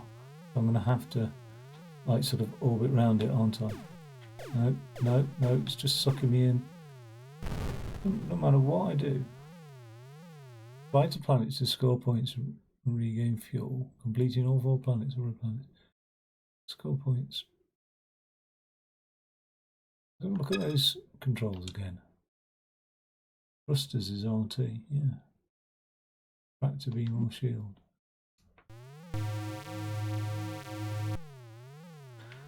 This is like a lot more stomachable. Just, it's not doing anything for me. It's not doing it for me. Come on. Come on. Is my RT not working or something? Or is it LT? Let's try LT. Could be LT, you know.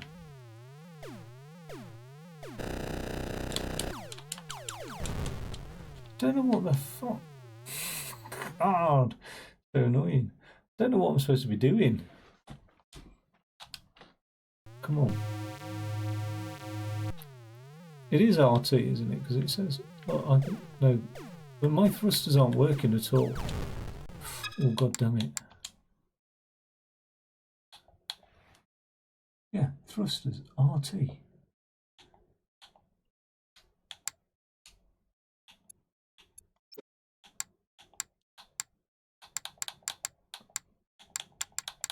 What's the dip switch settings? Initial lives.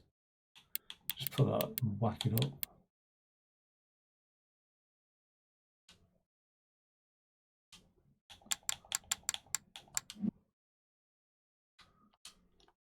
Right. I don't know what that was about. What's going on?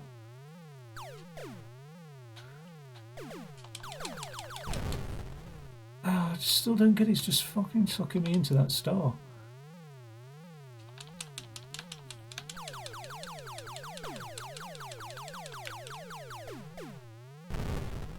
Man, it sucks. It totally sucks.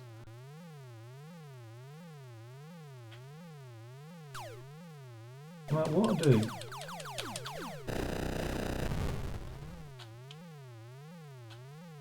It's doing my head in. It's absolutely doing my head in now. Because I want to play this. And I can't. There must be something. You know what I'm gonna do? I'm gonna try the thruster here on the keyboard, see if that works.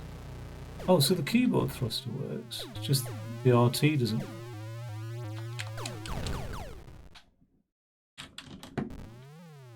I don't know why the keyboard thruster's working.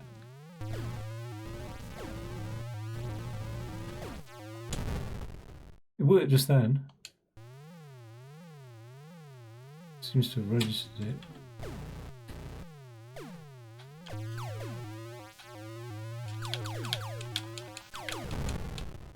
Oh, right. Okay. All right. This is a bit weird, but no, I mean, the thruster's not working for me. So I don't know if that's my RT button not working or what. I mean, I can sort of one hand on the keyboard. When I get involved in this like confrontation here, the thruster seems to work. No, it doesn't. Oh, god damn it. Right, I've had enough of that. Looks a good game. Annoyingly, it just doesn't work for me. For some weird reason. I don't know why. Okay, Millipede. More challenging, more complex version of Centipede. Millipede's development was led by Ed Log. Although without Donna Bailey's input, a well-known game and hardware developer, Mark Cerny, then just 18 years old and a new hire at Atari, worked on Millipede.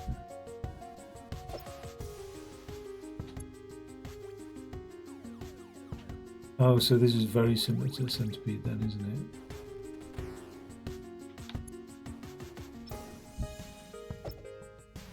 Such a strange, like, artwork there.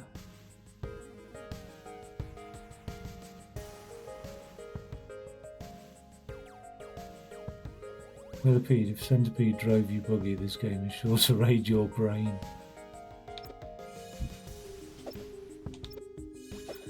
Enter offers memo.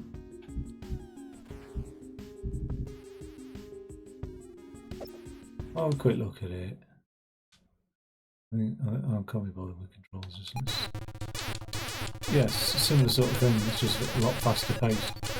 Well, it's exactly the same. It's not like a reinvent. You know what I mean?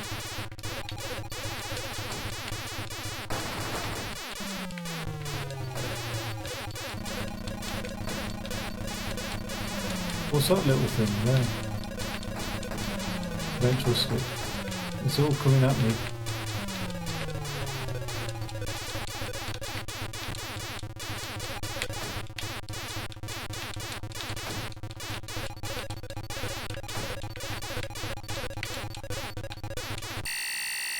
Jesus, it's intense. Right, I've had enough of that. God, it's way too intense. So that's Millipede. Liberator. Massive rotating planets displayed at the centre of the screen give Liberator a distinctive eye-catching draw. Using characters from the Atari Force comic series by DC, Liberator played like Missile Command. In reverse, shoot down the missiles that are being fired from the planet's surface. Here's the promo flyer. That looks pretty cool.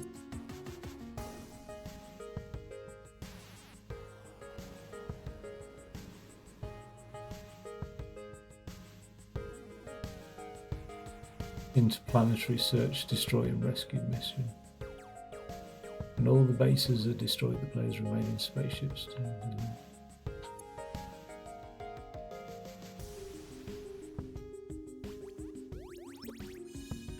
I like an Atari now.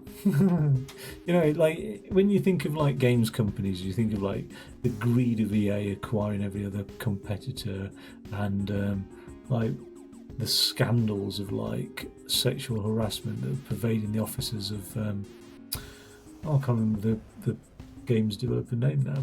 Big publisher. I don't want to say Ubisoft. I don't think it was Ubisoft. But like Ubisoft rolling out the same old crap again and again. Nintendo or Nintendo don't, with its like copyright policies, and they're all at it. Like the big soulless corporations. A lot of these large publishers, like they produce beautiful products that we all love. But you know what I mean? It's nice to like.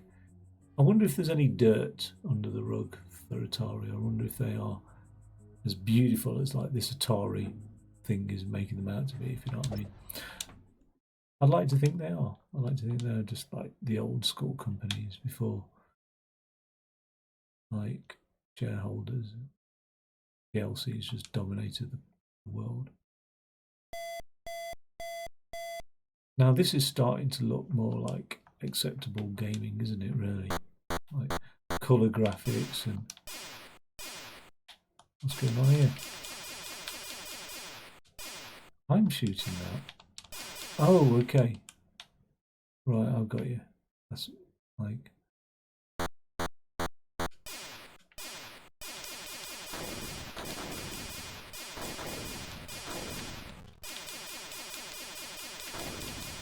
right, I see what you mean about being the opposite to. That's one ship down. That's pretty cool. Oh, I didn't see that missile coming out there. Oh, I get it. Right, that's pretty cool, actually. Like, and the planet in the middle rotating round and stuff. Okay, I get it. It's not 3D, but you could easily reimagine this game. Could easily modernise it, couldn't you? In fact, I wonder why they didn't in that, like, collection of. I suppose there had to be a limit.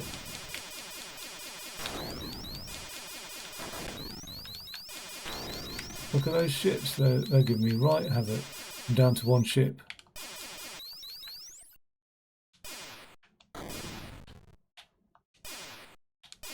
Since when have Earth had UFOs? No! He's dropped one on me. And as quickly as it began, it's quickly over. Yeah, that's a pretty cool game, actually. I'm just gonna have a sample of them, unless I really like it. But so that's 1982. So we're now 11 years into Atari's history, and we've come to the point of Liberator, where we've got colour graphics and this vector style of things. Right, now where am I at? Why is that not working? Oh, I got you. Clicked away. Quantum, designed by Betty Ryan of General Computing Corporation, Quantum made unique use of a trackball controller combined with the detailed graphics of a color vector monitor. Players drew curved lines to encircle atomic particles, clearing them off the board if they got a high score. They could leave not just their initials, but their signature.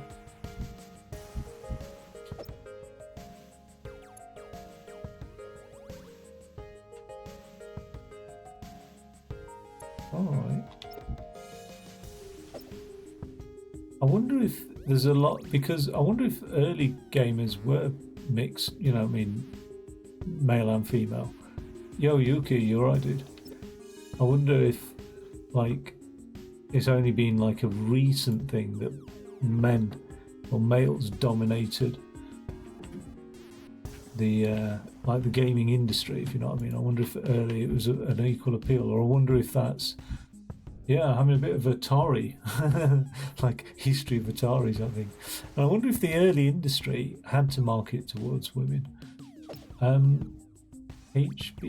I don't know. Is that a typo, or is that stand for something? I'm not sure what that. Yeah, so I mean, it could be like if if your main market is men, then you advertise to women. You know what I mean, to expand that market. I don't know. I wonder if it was equal. Let's have a look at Quantum. Oh yeah, dude, I'm good, thank you. I'm on the PC today actually for a change, having a go with this Atari 50 collection, which is like, it's pretty cool actually. It's very cool, this stuff. Like, even if you're not an old fart, I would highly recommend taking a look at these sets of games. Left is up, down, left, right. Like and some of the games I was playing earlier were really awesome. Like, these are, the retro games are a bit shit really. Like, there's no doubt about it. It's interesting to see. But some of the reimagined stuff that was released last year based on the old games are pretty cool. But what's this Quantum all about then? Oh, okay, I got you. I have to make a circle. That is pretty cool. That was very innovative for the time. I have to make a circle. This reminds me of an Xbox game. I can't remember. Like a party game. Right, and once I've circled them like that, you can loop them off. Yeah, I remember this. Well, I don't remember playing this like this before my time. I remember seeing this advertised, or somebody talking about it or whatever. I don't know. Yeah, you have to lasso them off. Okay, I'm surprised that they had the ability to program this in at that early stage. So that's got to be a huge leap. I mean, like I was saying, in the first 10 years of the company, between the two games, didn't look like a big leap forward, but this suddenly does. Colour graphics, this level of interactivity, the speed of it. Oh no, I've gone straight into that blue one.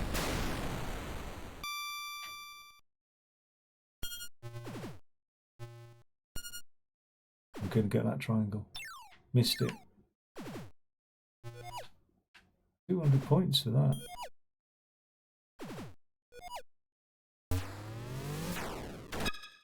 Yeah, that's a big step up. I mean, what's that, 1982?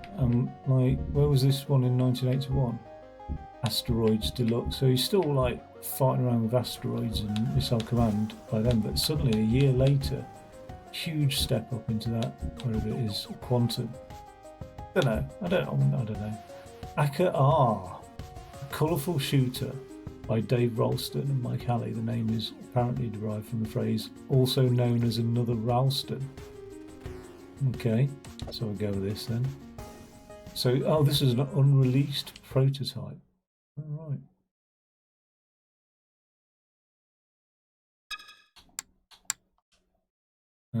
Fire weapon, power blaster, zoom.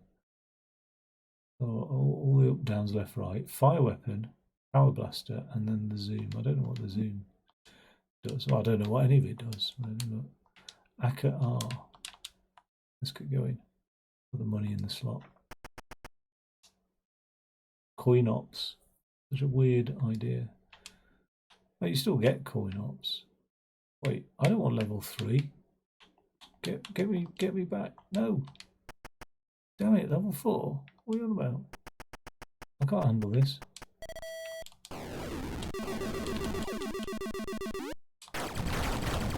What am I supposed to be doing here?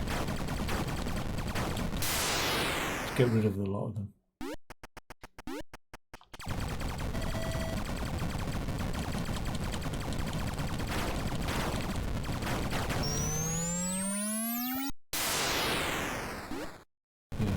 No wonder it was unreleased. Bloody hard work, isn't it?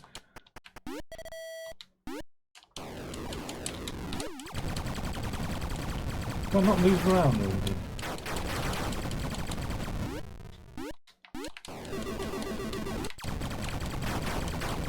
What's this zoom in, zoom out dynamic as well?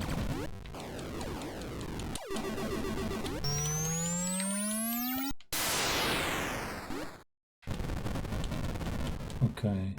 Jesus, retro games are so fucking tough. Where's he at? Where's he at?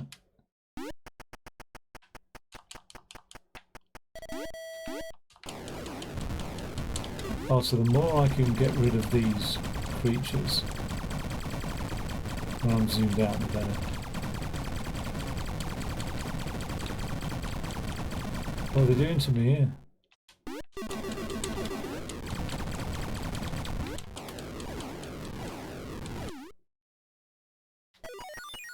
Gotta say, that is confused the life out of me.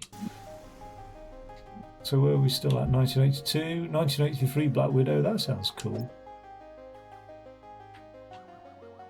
Oh, it's a spider game. Oh, I think this is one that they've reimagined again. I think. Let's have a look.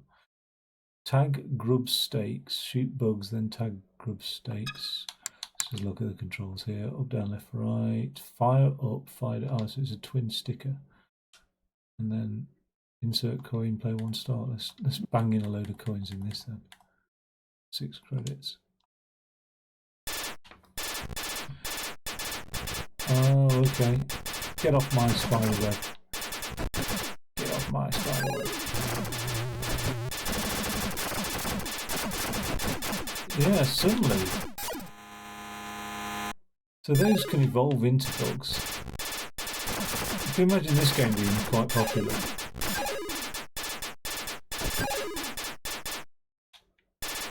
And this is like, this is Stranger Things territory, isn't it? It's got to be. Like, they're around about this era now, like early 1980s.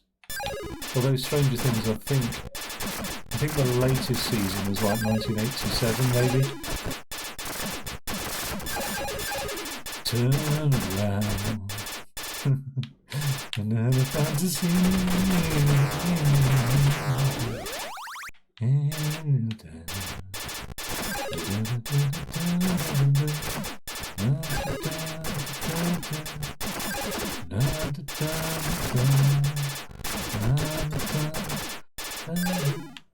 A never-ending story. Get off my money. It's my money. I don't like the way that these dollars evolve into bugs.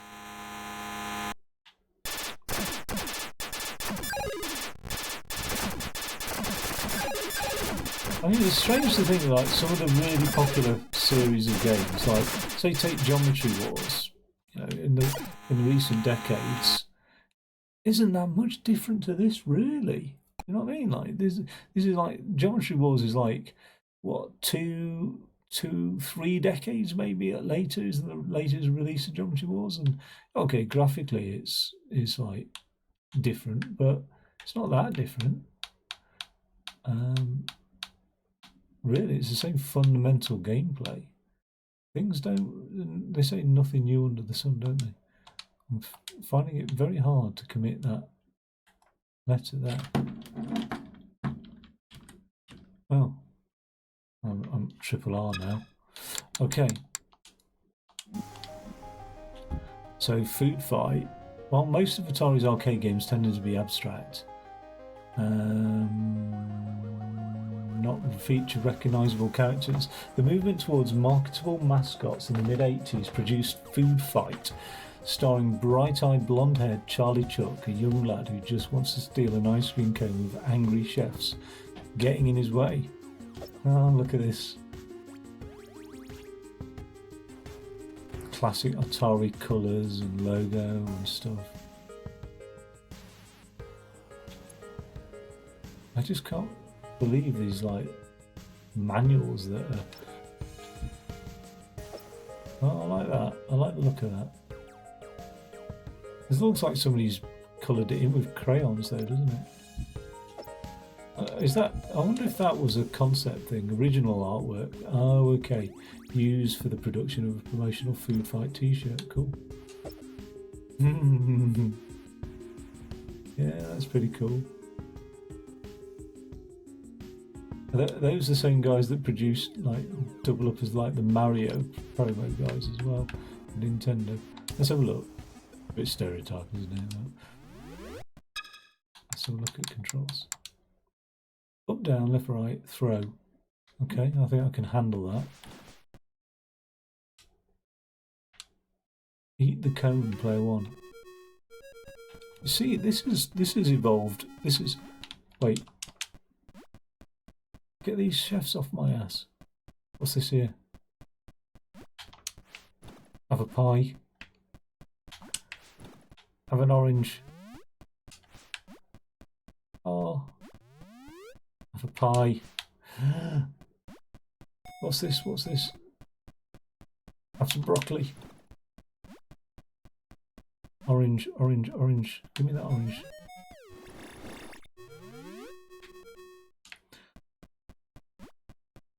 Here's a pie. Bonjour, c'est une pie for you, monsieur. Oh my god. He's dodged my pie. Broccoli. Broccoli. Broccoli. Broccoli. Broccoli. No. Pie. Pie. Pie. I don't know why I have to say the word of what I'm throwing. Pie. Missed. Well, I don't see. Whenever I don't launch at the chefs, I seem to get back at me. For some weird reason. These chefs, what are they going to do with me when they get hold of me? I don't quite trust it. Oh! Am I supposed to eat that ice cream at the end then?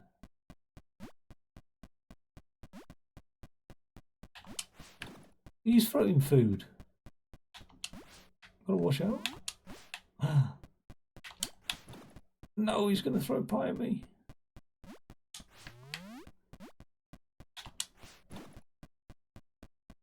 This is a cool school if you're allowed to have a food fight.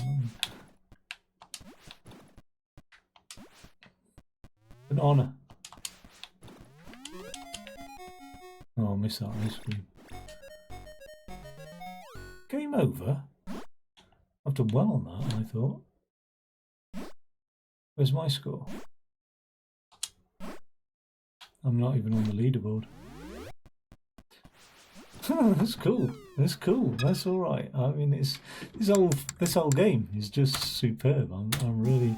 I mean, I've been on it like over 2 hours now. That's rare for me. I'm usually like just max 90 minutes on a game, 2.5 hours. Let's get back on it. Where's my settings? Are right. They're all good. Okay, so Crystal Castles. Another colourful mascot-based game was Crystal Castles. So this is now getting into 1983. When does this... oh, it goes all the way up to 1984. Okay. Let's have a look then. Some promo artwork as well. Yeah, man, it really is cool. It's called the Atari 50 Celebration Anniversary Collection Bundle. Something like that, I don't know. So suddenly... Like, this is so weird. This is cool. This is cool. But what is so weird is you start off here, 1971, and it all looks like this, right? Which is fairly rubbish. Still, like, sort of 4 years on, you've got Breakout, which is fairly sort of rubbish. Although classic. And then you've got this racer here, which looks good, but it is fairly rubbish. Still, that fire truck, black and white, fairly rubbish. We're like 7 years on. And it's really not up until 10 years plus. But even at 10 years, still got this Asteroids game. All right, it's in colour now. But it's like, then all of a sudden it starts really picking up pace. And now you're getting into, like, so from 1981 to like, I mean, Firefox. Oh no, I'm thinking of Star Fox there. Like, this looks like it's going to be 3D, this game here. Okay, so it's sort of pseudo 3D emulation, but jump start, left, right, up, down, blah, blah, blah. Okay, should be good.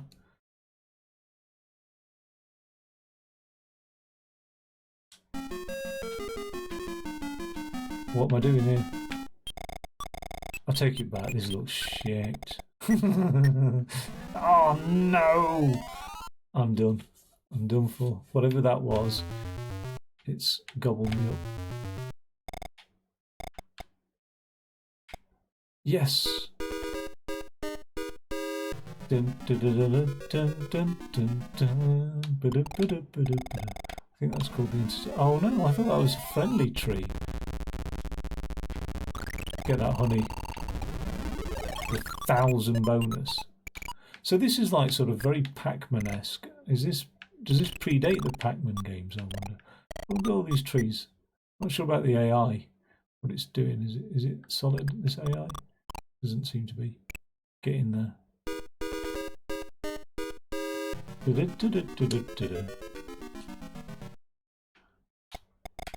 It's a weird sort of like, what's that thing in there, in the middle there?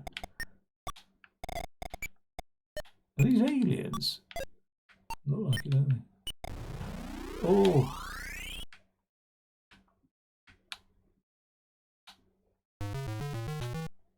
Hello.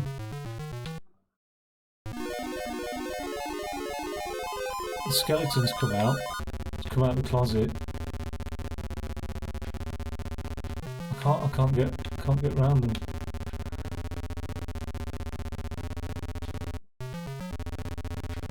Get up that lift. What's that? It's taking me out.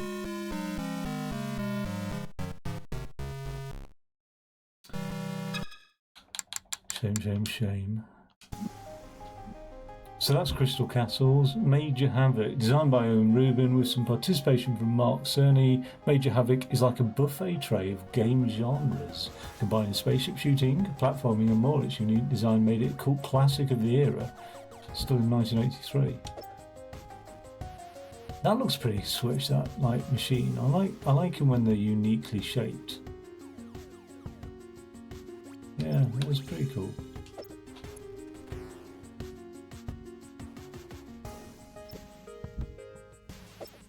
Field test instructions.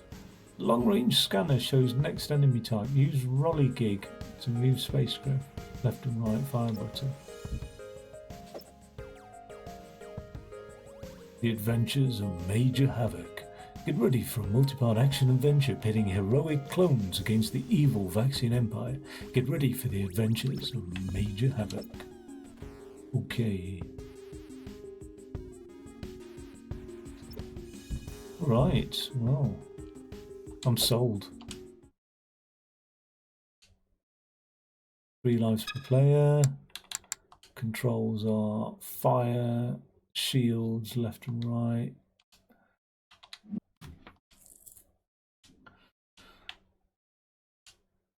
Please be good.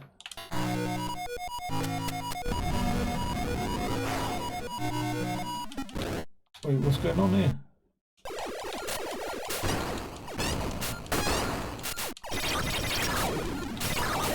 Causing major havoc. Oh, so this is like a... Alright, it looks 3D, but it's obviously not, but it's sort of... Hey, what's happened there? It's fucking shot me down. Oh, I'm supposed to be landing here. Oh my god, you're joking. That's There's like very varied gameplay. That platformer. Get down here. What have we got? Oh, it's killed me.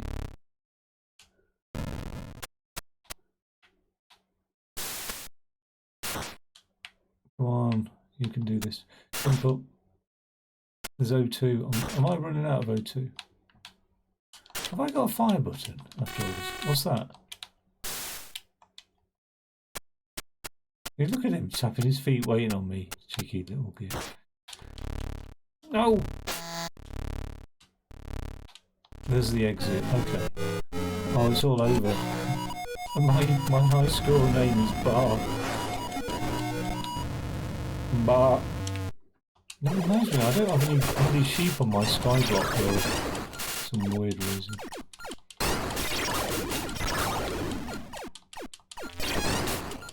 Or dripstone.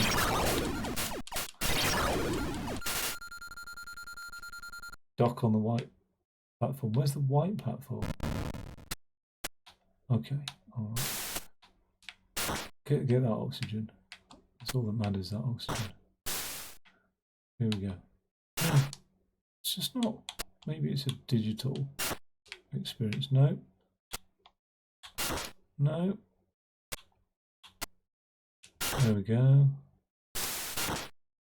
Oh, same again. Just won't sort of land down there. Okay.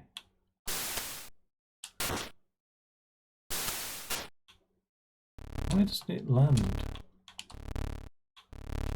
There we go. Get out. How? Reactor. I can't. Get me out of here. God. Come on, go left. I don't know why you won't go left. Oh, fucker. Right. God damn it. I'm still on the same. I didn't think I died, so take that as a win. Right, there was the death.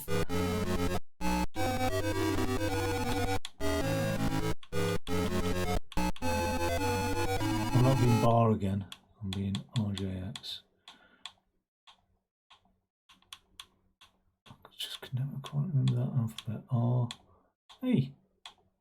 Oh, it's doing this stick drift again. That's why. If anything goes wrong, I've got to remember it's stick drift.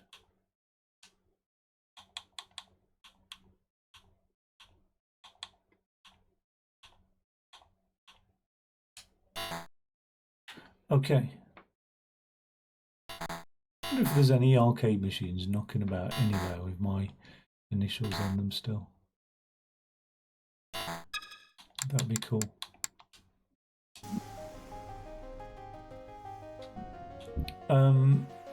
Firefox. The advent of laser discs. No way. 1984 allowed arcade games to present full quality video sequences, although designers had to get rather creative with them because interactivity was extremely limited. Firefox used footage from a 1982 Clint Eastwood movie. Players could insert more coins when starting a game in order to lengthen their flights. Oh, it's a flight game. Cool. But this isn't one that can be played. No way. Is that the arcade cabinet? Oh my god, that looks so awesome. Atari laser video technology. Super interactive game. Offers up to 128 path choices.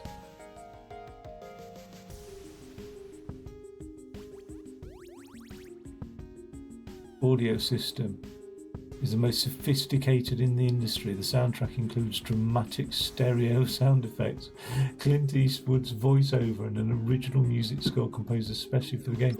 Oh, I wouldn't mind playing that one. It's a shame that's not one that's playable, actually. Probably licensing. Probably Clint Eastwood wanted paying Cloak and Dagger. The 1984 movie Cloak and Dagger had a plot that centered around an Atari 5200 game cartridge of the same name. That game was never actually produced, but Atari did create the arcade version, which was only produced as a conversion kit to be used with Williams arcade games like Joust and Defender. Cloak and Dagger, eh? I wonder what this is about then.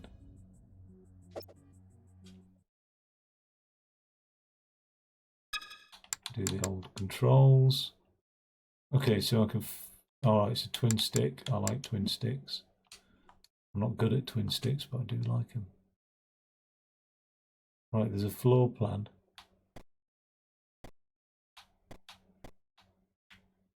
What's going on here? That'll do. Novice. I'll go for novice. Stop, thief! Ha ha ha. Your mission: recover the stolen plans from this evil Dr. Boom and destroy his underground bomb factory. Okay. Oh wow, suddenly these graphics are stepping up, aren't they? Like, not hugely. But again, it's a huge difference in terms of like, where am I? Why am I shooting arrows?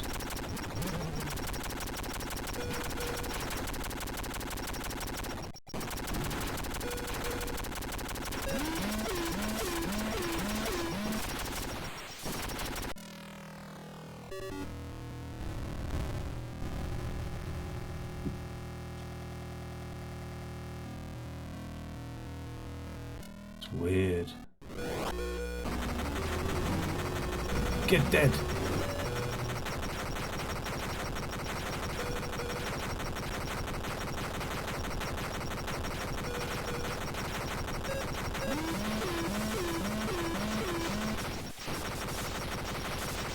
Got unlimited ammo.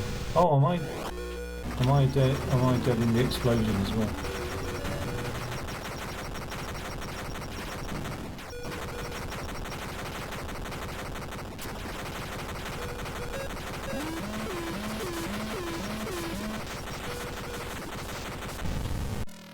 Get out of there.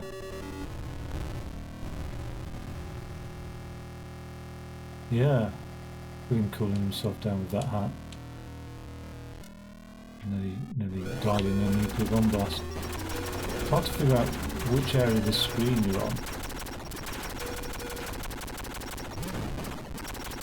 He's shooting at me.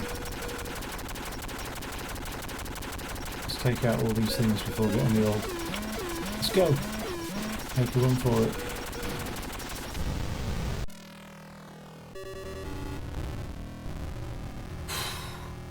I know how this guy feels.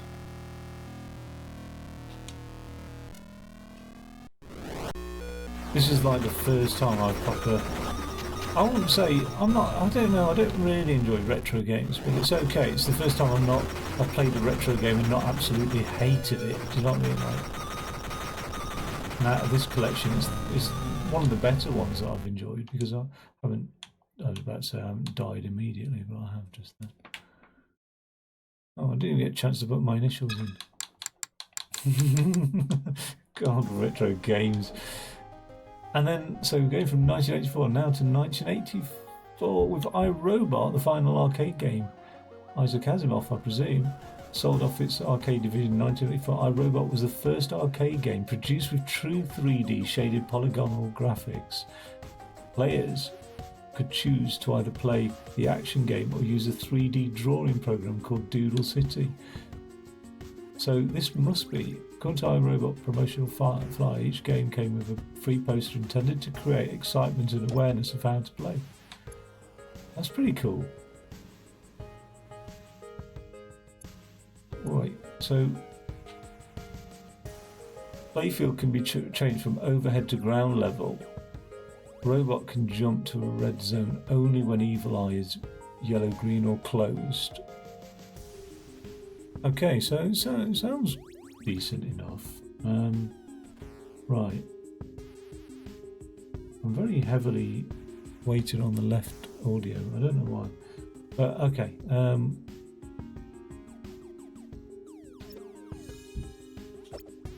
That's pretty cool.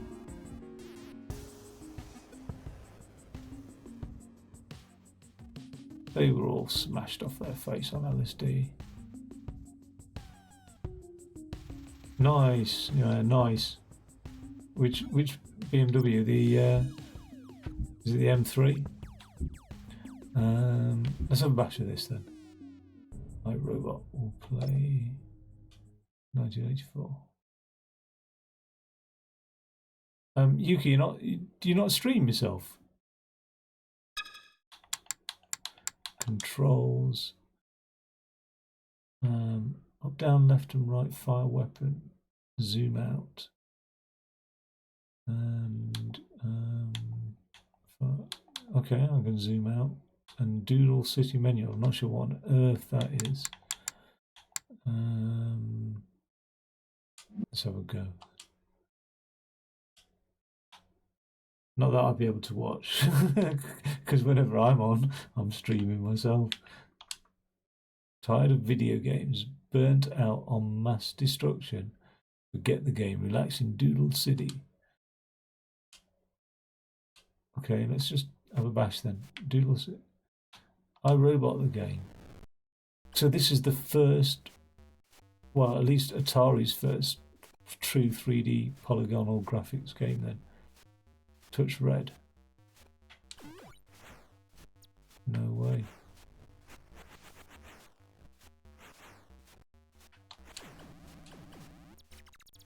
No shields.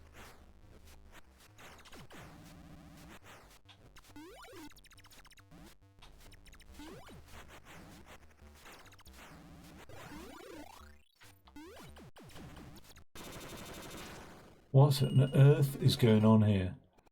I don't think this has got anything to do with Isaac Asimov's iRobot, but wait, avoid solid objects? You're joking. Why say that after the event, after you've taken my money? Man, that's so good that this is 3D. Like that's so. It's really in the early 80s that games really stepped up. I mean, this is like if I was playing in arcades in the early 80s, I wouldn't have stomached all the other crap. There's no way. But I'd put up with this. Like I could tolerate this, for sure.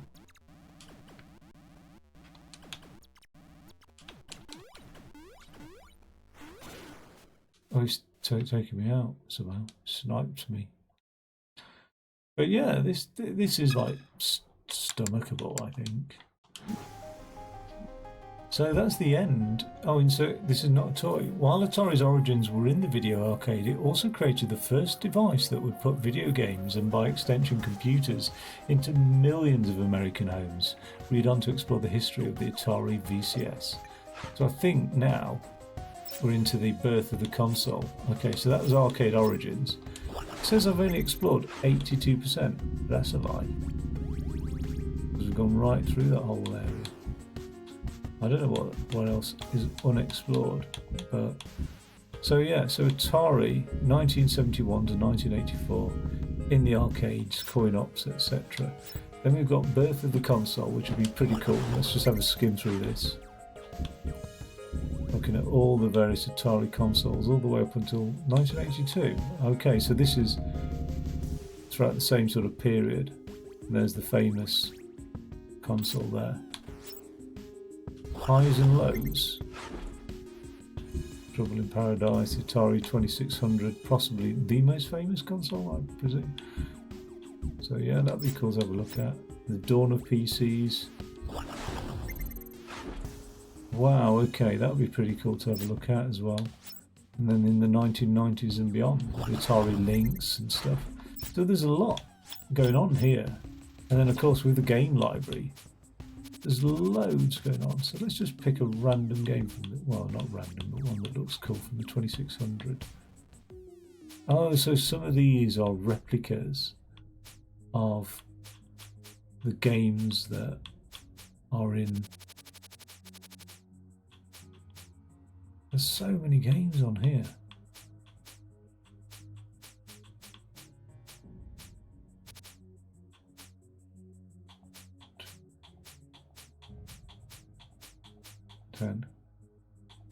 2, 3, 4, 5, 6, 7, 8, 9, 20, 1, 2, 3, 4, 5, 6, 7, 8, 9, 30, 1, 2, 3, 4, 5, 6, 7, 8, 9, 40, 1, 2, 3, 4, 5, 6, 7, 9, 50, 1, 2, 3, 4, 5, 6, 7, 8, 9, 60, 1, 2, 3, 4, 5, 6, 7, 8, 9, 70, 1, 2, 3, 4, 5, 6, 7, 8, 9, 80, 1, 2, 3, 4, 5, 6, 7, 8, 9, 90, 1, 2, 3, 4, 5, 6, 7, 8, 9, 100, over 100 games. That's insane. That's a lot of games, for all included within one game. If you like this style of games, if you're into retro games, that's absolutely brilliant. I'm really, really impressed with this. Really impressed. Gonna have to call it a day there though, because I'm tired and I've been streaming now for possibly like 3 hours, I think. How long has it been? 2 hours, 50 minutes. Yuki, I'll catch you next time, wherever the camera is. Take it easy. Thanks for joining me anyway. And yeah, I'll come back with some more Atari stuff at a later stage. Not immediately, like I never do complete games, but yeah, I'll jump back in and I'll make this a part 1 and I'll do a part 2. Okay, Yuki, I'll catch you next time. Cheers, dude. All right, cheers, guys. Thanks for watching, and I'm off.